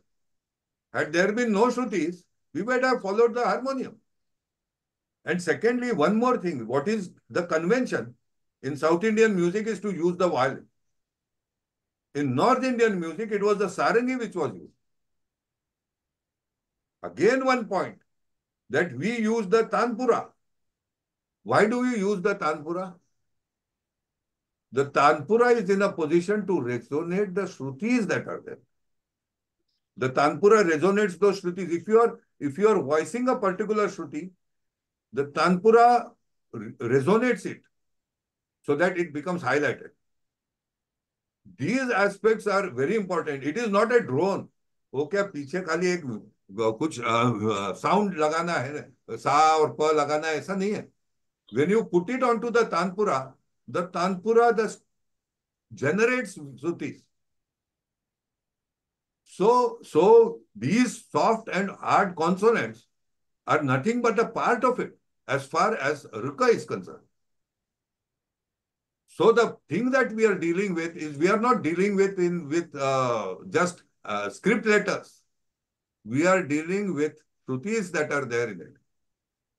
And then the Varnas that will emanate out of. So this aspect is very important if we have to interpret our whole culture, lingual culture. And any language it be. I believe, and it is true, that all Indian languages are equipped much better in Shrutis than any other language in the world. Shruti generation should take place, na? Then only with the word will appeal. The reason that in the previous webinar I said that when I say cow, the cow I cannot visualize the cow. In the case of Indian languages, which can at least try and visualize. In Sanskrit, it is in one-to-one curve. Not because of the letters in the word, but because of the Shrutis that the word creates, which are compatible with of identification and which are compatible with the phonetic structure of the brain. It is not Ka is not a script letter. Ka is a voiced letter. And in order for it to be instructed, the Maheshwar Sutras can be very helpful. So any other question? One point, sir. This in Telugu language, what you said, the differentiation pronunciation is found in pronouncing cha, cha, cha. There are three chas there. And ja, ja, ja. Three jas are there. You have a unique history. Telugu has a unique history. And then Ra, Bandira is there. One Ra, two Ras are there. Cherupu, Cheruvu is Paruvu is one Ra, and Cheruvu is another Ra. This is, I'll tell you, it is very interesting. And Kala is one, Kala in pronounced in two ways. Kala, Kala. So, see, we are not strictly following Sanskrit articulation. The thing is this, that Hyderabad or Telugu that is why Telangana has been separated from Andhra. The reason is the influence of Urdu and Hindi in the community. See, languages pick up. And problem is they become more deformed. This is the issue at stake that you will not see in Bangalore or in Karnataka. These are historical influences that have occurred from time to time, and they have their own effect on the regional languages. For example, today in Marathi, tremendous influence of Anglicization, English is there. For example, an English literate person or a common person today will say phone. But a Marathi person will say phone. He will use that. One more is there. In Telugu, one more is there. Half Anuswara. Half Anuswara is there. Yes.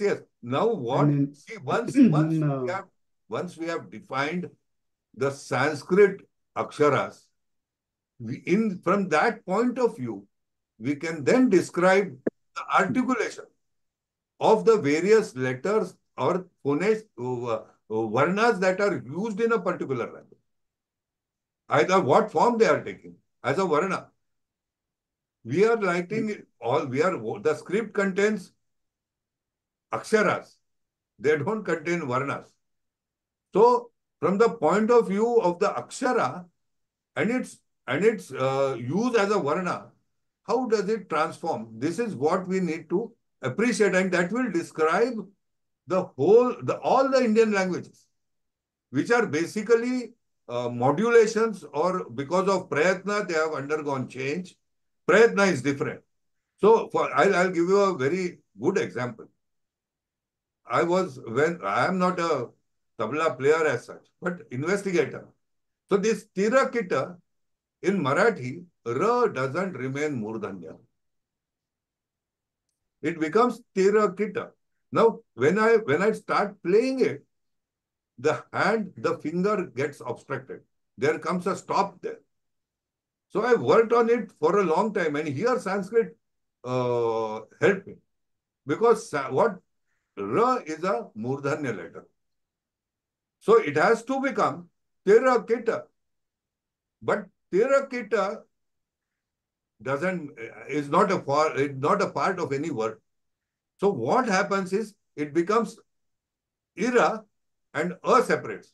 That is tir a kit a. It doesn't remain, however, it is written as tir a kita. Many a times when we make the sandhi and write ma, the ones who are reading it will pronounce it as ma. Whereon it is the ma is to the previous letter, the halanta part of it is connected to the previous pada, and the a forms the part of the subsequent pada.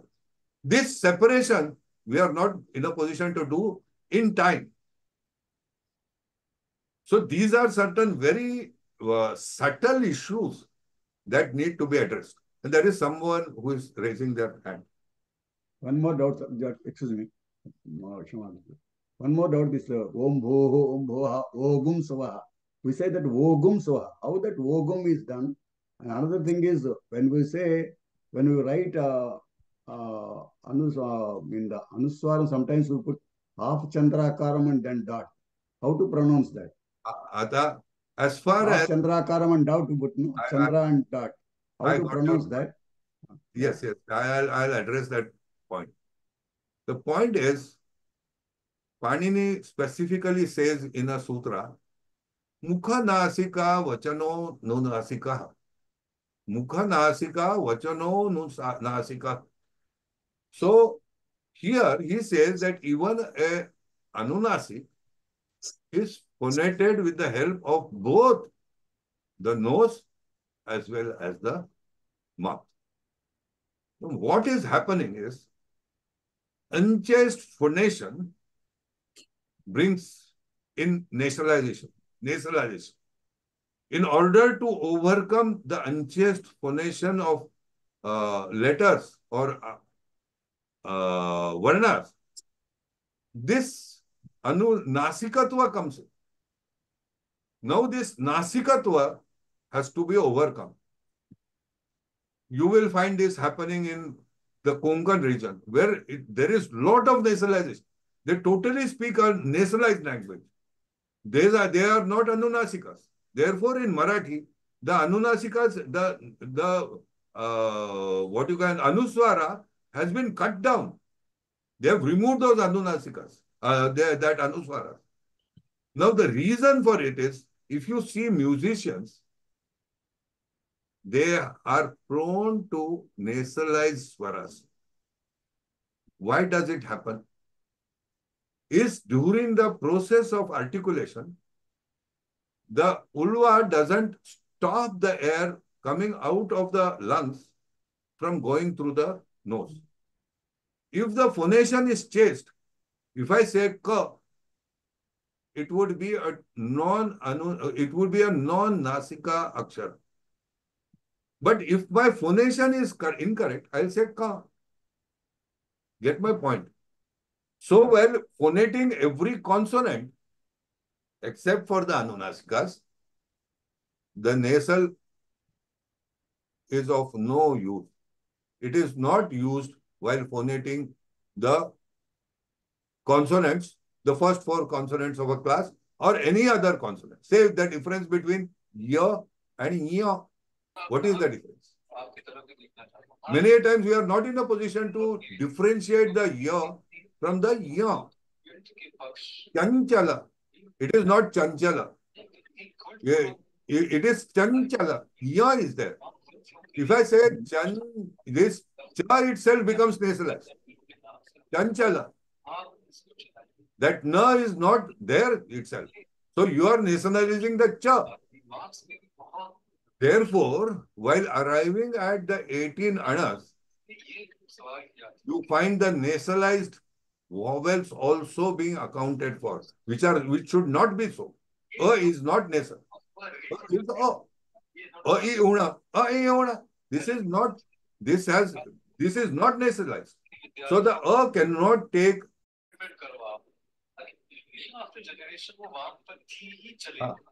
Should I continue? Yes, sorry. Sorry, by So, mistake. so these are certain aspects that we will have to consider in more detail and look over it, so that we are in a position to realign our tradition and come in line with a tradition which was already existed in existence, say 2000 years or before that. And we can relate ourselves to that tradition.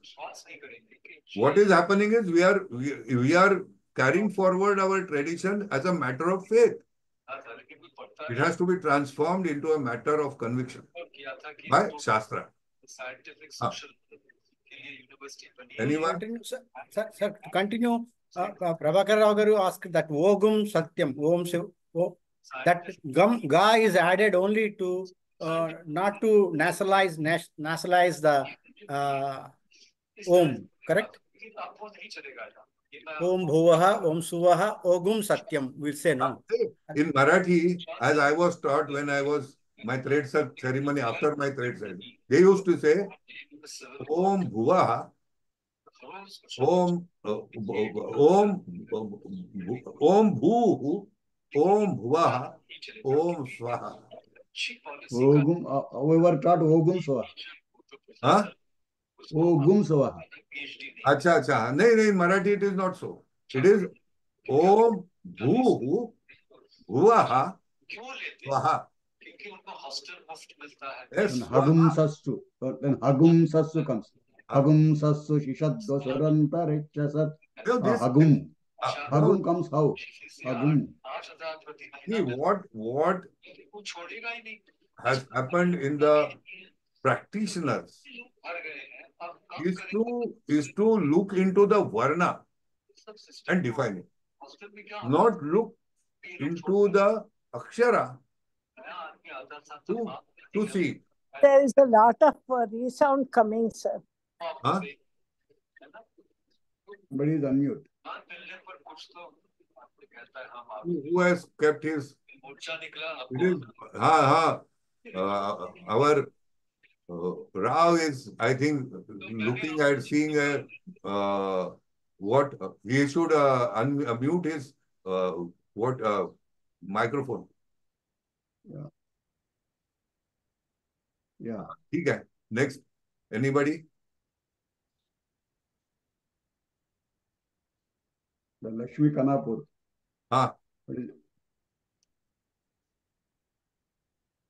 नमस्कार महोदय। हाँ।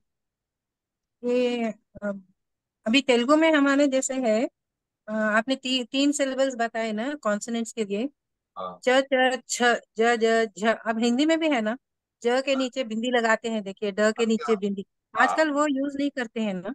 नहीं, I will tell you the difference. See, ka kha ga ga nga is there in all. No but bindi लगा के ड है, देखिए जैसे लगाना नहीं, अभी जो ड है ड, ये ड जो है नीचे नुक्ता लगाया हुआ। हाँ, वो किसके लिए अभी वो यूज नहीं हो रहा क्या? नहीं, ये उर्दू का असर है। अच्छा, अब जड़ता बोलते हैं, जैसे जड़ता बोलते हैं ना, जैसे हाँ, तो वो कैसे लिखेंगे? पूरा ड लिखेंगे वहां पे या बिंदी लगाएंगे? You can use the Indian form jadata. Simple. Jadata is an Indian word only, no? But that the anukta which is there below, what has been imported from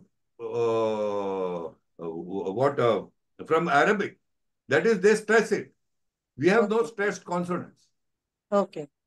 No, We but have in Telugu we have control. like 3 consonants are there. देखिए अभी च च झ च च झ. अब च मतलब देखिए चापा बोलते हैं, एक मैट के लिए रहता है, हाँ और चक्षु बोलते हैं. देखिए एक चक्षु है हाँ और चरण. हाँ, तो अभी उसमें अभी वो नो. ऐसे आजकल उसमें संस्कृत से आया कि Yes, वैसे yes, उसे निकाल दिया. yes, yes, true. But it will be chakshu. It हाँ will not be chakshu. हाँ. It will be अच्छा. charan. It हाँ. will be charan. It will not be charan. और चरण और चक्षु में दोनों में डिफरेंस है ना? है. हाँ. ये चरण जो है ये सॉफ्ट च है, और अच्छा चक्षु में हार्ड च यूज किया है. अच्छा. तो वो इट छ तो नहीं आता ना, हार्ट मतलब हार्ड हार्ट च है कॉन्सोनेंट ना. तो नहीं है वो. हाँ, हार्ट कॉन्सोनेंट तो नहीं है ना चक्षु में. चक्षु में हार्ड च हार्ड होगा ना. No. तो छ में छ है ना, No. हार्ड कॉन्सोनेंट मतलब छ आता है ना. नहीं. ऑल हाँ क ख ग घ ङ कैन बी हाँ. हार्ड और soft. Okay. Ka, kha, ga, ga, ga might are soft as well as hard. Cha, cha, अच्छा. ja, ja, ya is also hard or hmm. soft. I'll give you one more example how Marathi has affected this Shiksha part. Hmm. Now, my wife is from Satara, from a Marathi speaking family. Okay. Now, the way the consonants are recited in Marathi are ka, kha, ga, gha, nga. So what are they doing? They have designated ka kha as hard consonant and ga gha as soft consonant. This is exactly what is coming in the Shiksha portion.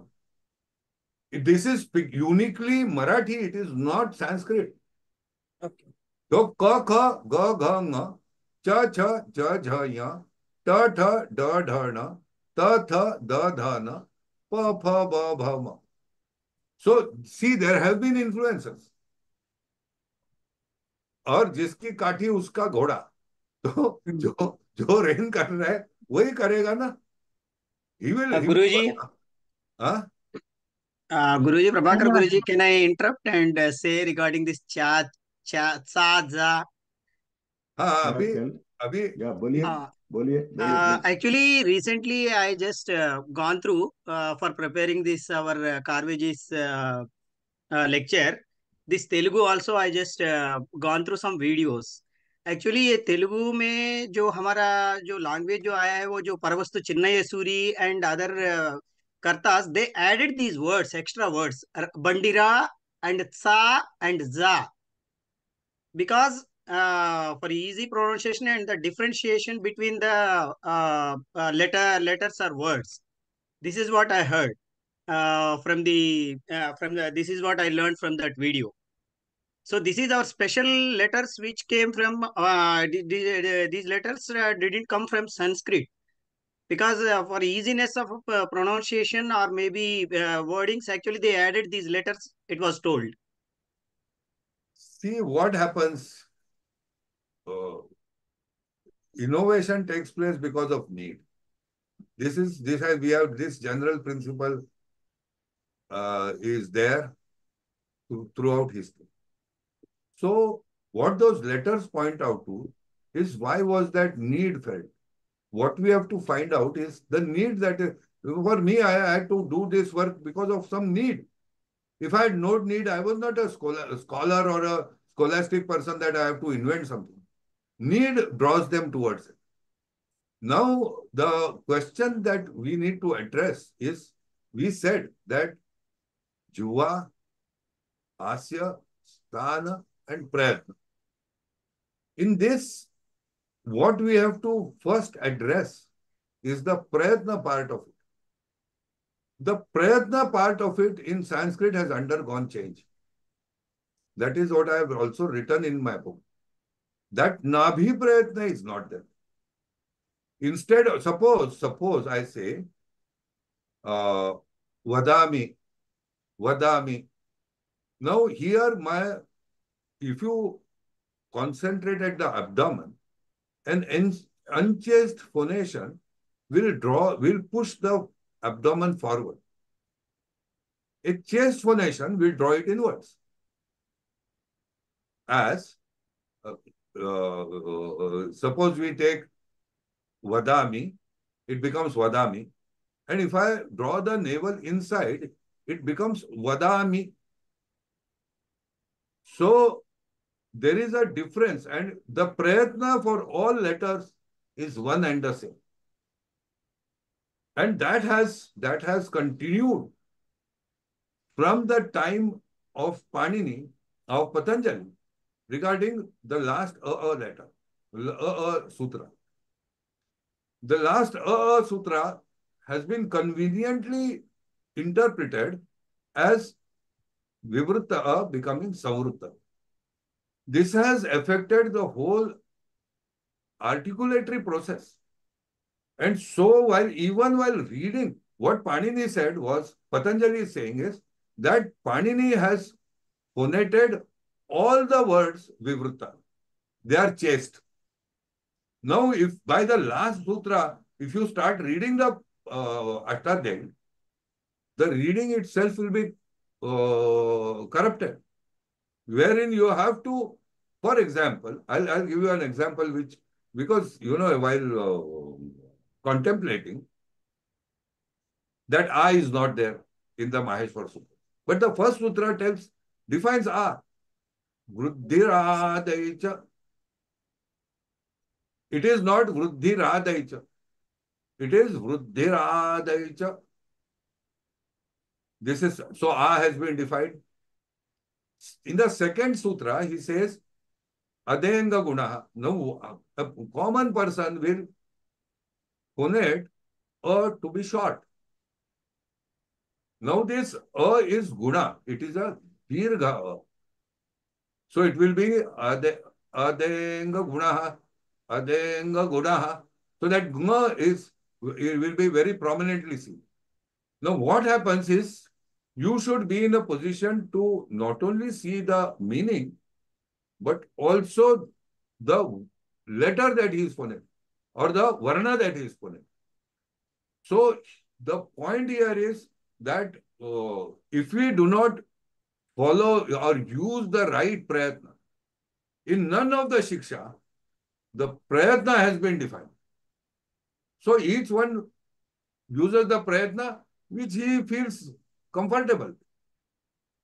If had somebody defined the prayatna, this problem would not have come. So the prayatna needs to be defined. Just by saying prayatna, what is the use? The prayatna can be twofold. One is by pushing the abdomen forwards or by pulling it backwards. Here, and that itself has been in the first Varti, Akarasya Vivrutta Upadesha, Akarasya Grahanartha, that is the intention behind the first one. And the whole thing has been put to naught with the help of interpreting the last sutra, as Vivrutta becoming Samvrutta. That Vivrutta, what is that Vivrutta? That Vivrutta is that which is in the Maheshwar Sutras, Una, which are calls. They are in the Varna also, they are used in the same way, not otherwise. Otherwise, you will have, in a word, you will have some as Samvrutta Prayatna or one as Vivrutta Prayatna. You can only make use of one of it. So, a unique lingual language will evolve out of the Samvrutta framework, and another unique language with a Vivrutta framework. And Sanskrit is so. Sanskrit uses Vivrutta Prayatna for phonating every letter or every varna. Nowhere is the Prayatna Samvrutta. Because a Samvrutta letter or a Samvrutta phonation will bring a stop. Paras Sannikarsha Samvita, immediately Viramo Vasanam. That Viram is not expected in Sanskrit. Therefore, we are saying it is a Sanhita. So, these aspects of interpretation of the sutras also need to be looked into as to what is the intent behind Panini making those sutras. If we do not look at the intent, and from our own articulation, if we try to interpret the Ashtadhyayi, as L became D. From where has this come? Agnim ire. It is not Agni mire. It is Agnim ire.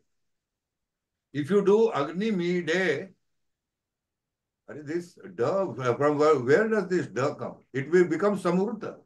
But Agni mire purohitam yajnasya deva rutvijam otaram sarvadhatamam. So this is all Vivruta. Vedas are not phoneted Samvrta. So the pada part of it, in the original, as people were, when the tradition did exist, no, there was no reason why the pada had to be instructed to the student or told to the student. When this Samvrta business has come, the child cannot make out the pada in the Samhita. So as a guide, as a help, those padas were formulated. Hence we have two pathas. One is Samhita Patha and the second is Pada Patha. However, in the Pada Patha, the intonation changes in the Pada Patha. In the Samhita Patha, the intonation is one. Pada Patha mein intonation, because the words have been disengaged from the Samhita. So these are certain very subtle issues. And not me, I am not entitled to it. But we need to do it. Even these recensions that have come, it is a problem. And secondly, yesterday I went through that, we were going through that MR card, grammar text. By writing on the script, it doesn't become a word. Pada can be phonated only in a unique way. You cannot articulate and phonate a pada in 10 different ways. It has to be articulated and phonated in a unique way, and that is how the pada has taken its name as a word that is capable of phonating. It is worth speak. It is worth saying. Others are not do not have that ability. So if it is Ramaha, what will happen if you say Ram? That moment itself it gets corrupted without that visarga there behind it. So the form has to be Ramaha. It has to be Krishna. It is neither Rama nor Krishna. Both, they are also corrupt. So Sanskrit defines it in a very unique way, that without suktingantam pada, without a sup and a thing pratyay to it, it doesn't take the form of a word. That is its intention. Otherwise, it will happen as you wish. Then Marathi Ram Devrat Jato. Ata Ram, that is, it has been corrupted. In Sanskrit, it can never be like that. So Sanskrit needs to be protected, and its basic form is unique and unreproducible. You cannot even think of such a form coming into existence in any of the presently spoken languages. So it is an art form. It is a form made with a specific intention by the elite, by the sister people, so that meaning doesn't undergo change. And the person means what he spoke. If a person is speaking, today we speak as we wish. That is not the case. You have to have that intent before you start speaking. Here the flow governs my meaning. There the intent precedes my speech. One cannot speak Sanskrit the way one speaks his regional language. There is no control. Any other person? Any other who would like to ask questions? Ratnam ji. Shastrigar would like to speak. BVK Shastrigar. Mahodaya, I have a doubt here. In some of Yeah. In some of the sandhis, the letter a it becomes avagraha, avagraha. So why such that? Because of the sandhikarya there, the avagraham is coming. So how do you pronounce that avagraha? Without saying how can you produce it? What is that half? I'll give you the answer for it. The two hers in the Maheshwar Sutra, the existence of those two hers, it is said in our tradition, is because they make two different pratyaharas. That is the general viewpoint regarding the two hers in the Maheshwar Sutras. However, from the point of view of articulation, we find that the her in Ayavarata and the her in Hala, their articulation itself is different. In Hayavarata, it is articulated anteriorly. In Hala, it is articulated posteriorly. And this is point number one. This is how I see it while I am reciting the Maheshwar Sutra. For this, the difference in the two hers, from my point of view, is the her that is in Hayavarata is the one that is grasped in making an aspirated ka. How does the ka come in between? How is ka followed by a ka? The ka is an aspirated ha is there is an aspirate in it. This ha is the ha in Hayavarata. How do you say that it is so? You will find that this will come up in the subsequent webinars if we hold it, that ka has a specific point of phonation. Now, if we have to add a aspirant to it, you have to aspirate it with a ha. This ka has to be taken one place behind. Just as if you want to hit a bow, we take. So in the same way, it is drawn one place behind. And when you are saying, you are in your mind, it is ka, but you have pulled it.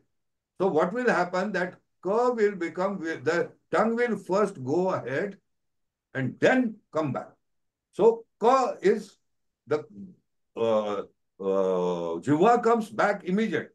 But for a ka, the ka is the tongue first goes back, goes ahead to take the ha, and then the vowel. So it becomes ka. Kapha, kapha. I say kapaya, there is no problem. But if I say kapha chhatha tha, so you will see that the tongue is going forward to draw the ha there and then come back. It doesn't come back from that place.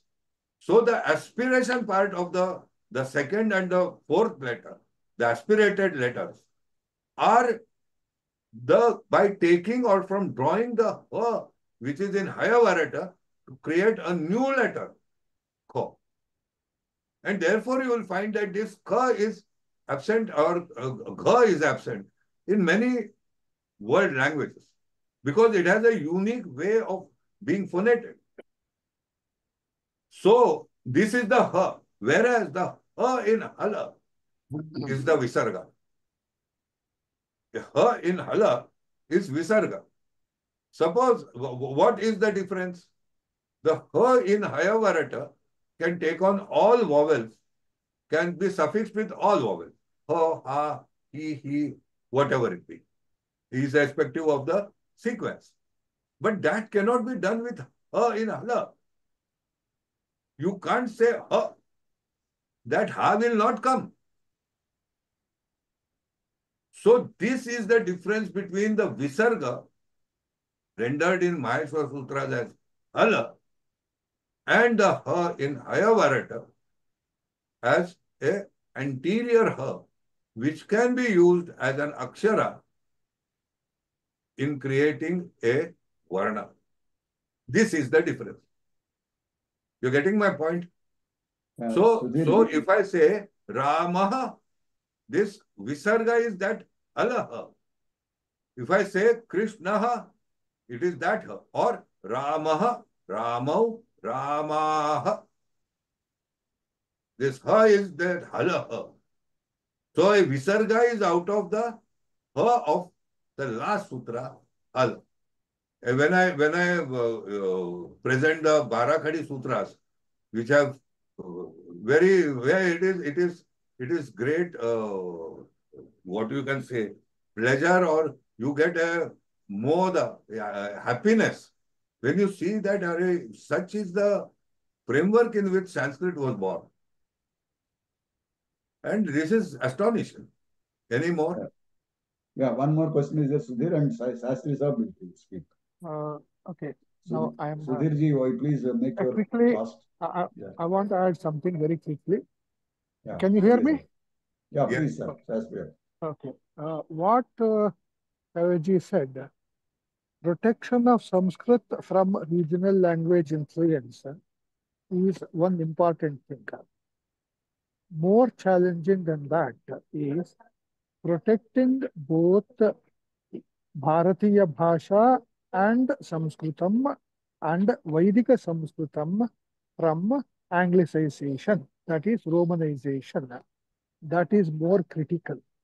So this is the biggest impact that is happening in the computers, AI, voice recognition and all that. And who is supporting and promoting this? It is the home team of the Indians, nobody else. And that great damage is happening inside our own institutions. For this, we need to get back to the Chadanga Vedanga system, which actually starts from Shiksha. Now, the second point is Prayatna.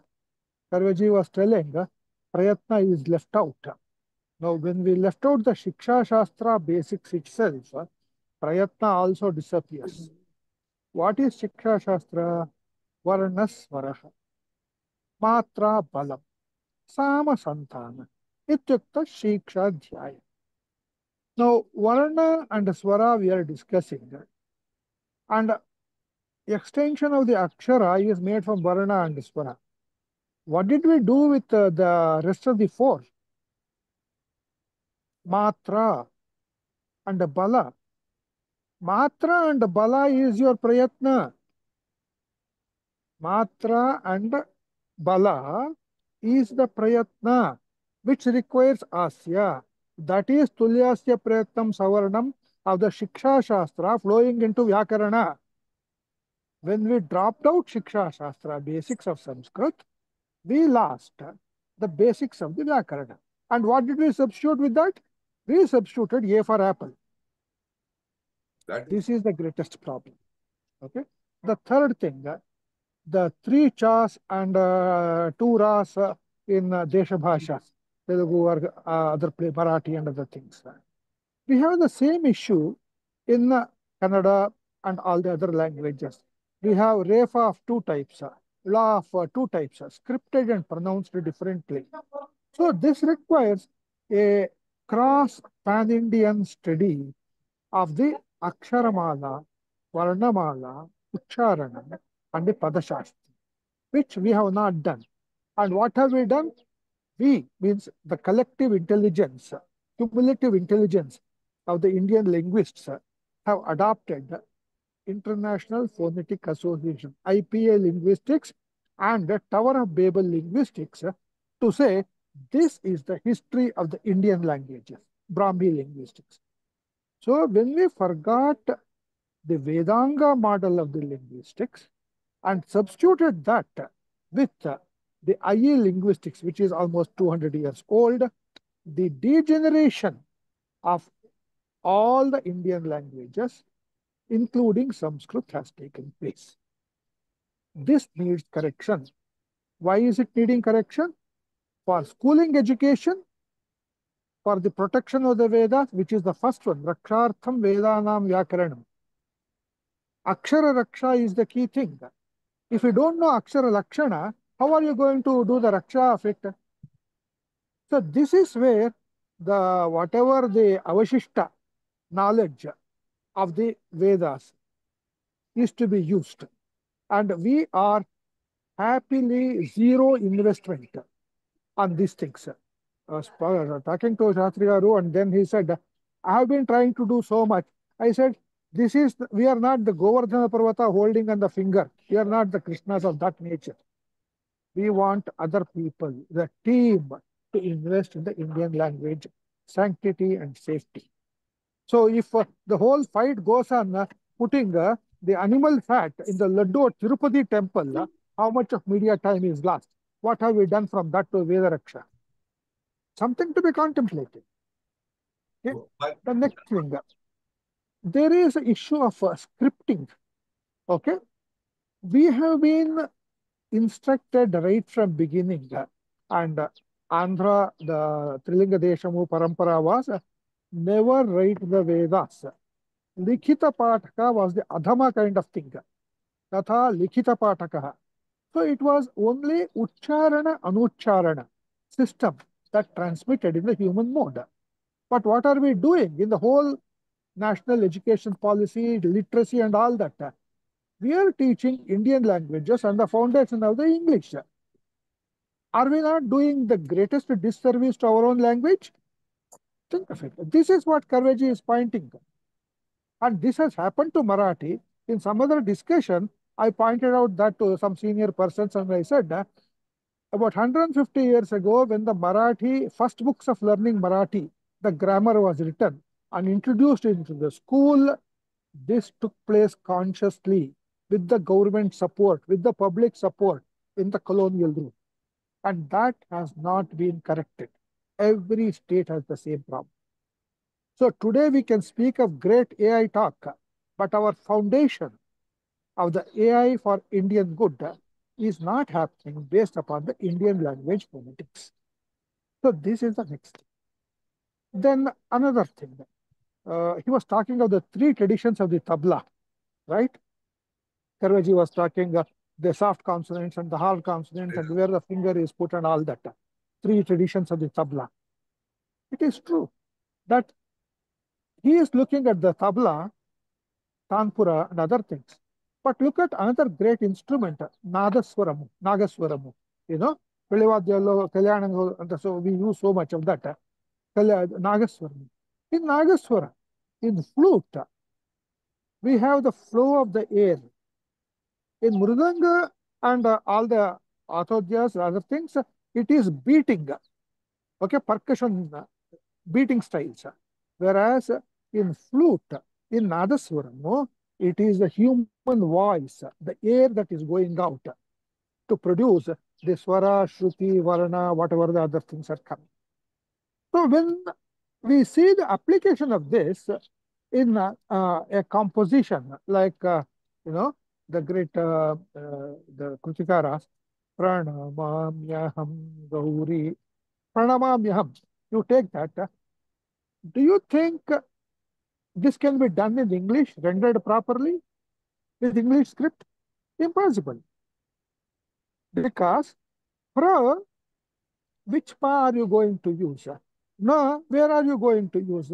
Ma, what shruti are you going to use? Nya, ma and ya, ha, pranamamyaham. And we have got great krutis, all that goes on. So if we don't protect this akshara at this basic level of the ucharana and train the ear, that is chakshuhu shrotram integration, if we don't do it, we will lose the name and form connection, nama rupa yoga. And what is nama rupa yoga? If you say go, if you can't visualize a cow in the mind, the shabda and artha sambandha is lost. If you say Ganapati, if you can't get the picture of the Ganapati in your mind, or at least connect it, then you have lost the connection with Nama Rupa.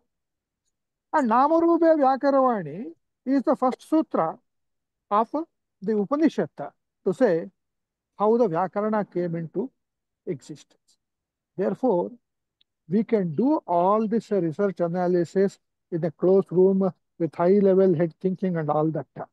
But ground level, as Karveji goes to the school and teaches the children how to articulate whatever it is, like Sarala Versa, Genti Versa in music, okay, like the Tilanas and other things in other traditions, okay, that particular thing has to be brought back to education.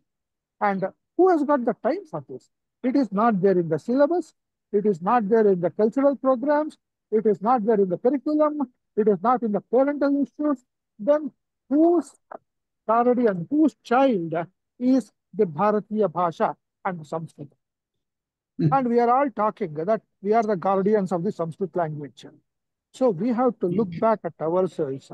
What will we do if a gun is put on our head and say, either you protect Sanskrit or I'm going to shoot you? Are you going to do like Aurangzeb? Okay, I will drop Sanskrit to save me. That is the situation where we are. And it's a very horrible, dangerous situation. Whatever survival is there, you have got to do it. My little inputs and interaction with Achyut Karveji and Prabhakar Rao Garu and other people, I have been shouting at the top of my voice, even when people call me mad. Okay? I said, okay, this is something to be done. Please do it. Thank you very much for listening to my little bit out of sight expressions. Thank you. Thank you very much. Thank you very much, sir. Dhanyavadamalandi. Now, what we do is that we'll close the session. After that, we can go. Please allow me. I got another meeting to join. Thank you. Yeah. Thank you, We'll sir. go for Swasti Mantram. After that, Janaganamana.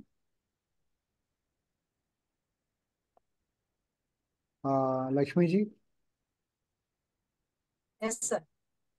Okay, please chant Swasti Mantram. नमस्कारः।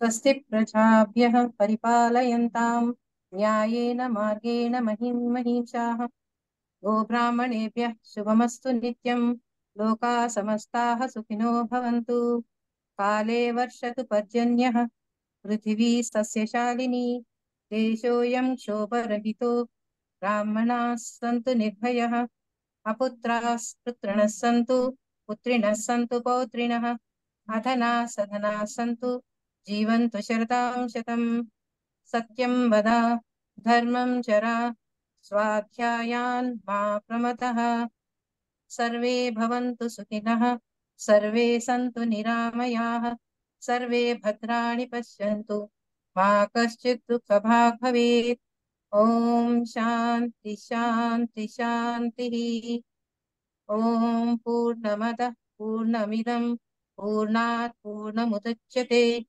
पूर्णस्य पूर्णमादाय पूर्णमेवावशिष्यते ॐ शान्ति शान्ति शान्तिः सर्वे जनाः सुखिनो भवन्तु स्वस्ति Dhanyavadamalandi. Lakshmi garu. We'll go for the national anthem now.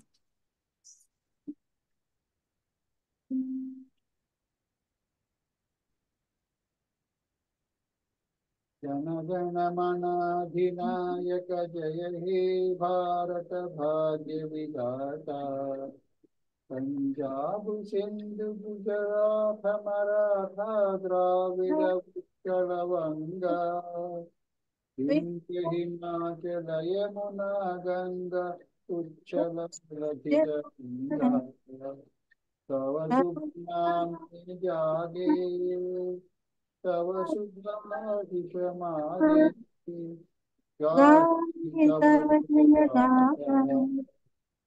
जनगण मंगलदायक जय हे भारत भाग्य विधाता जय हे जय हे जय हे जय जय जय Jai Shri Ram. Jai Shri Ram.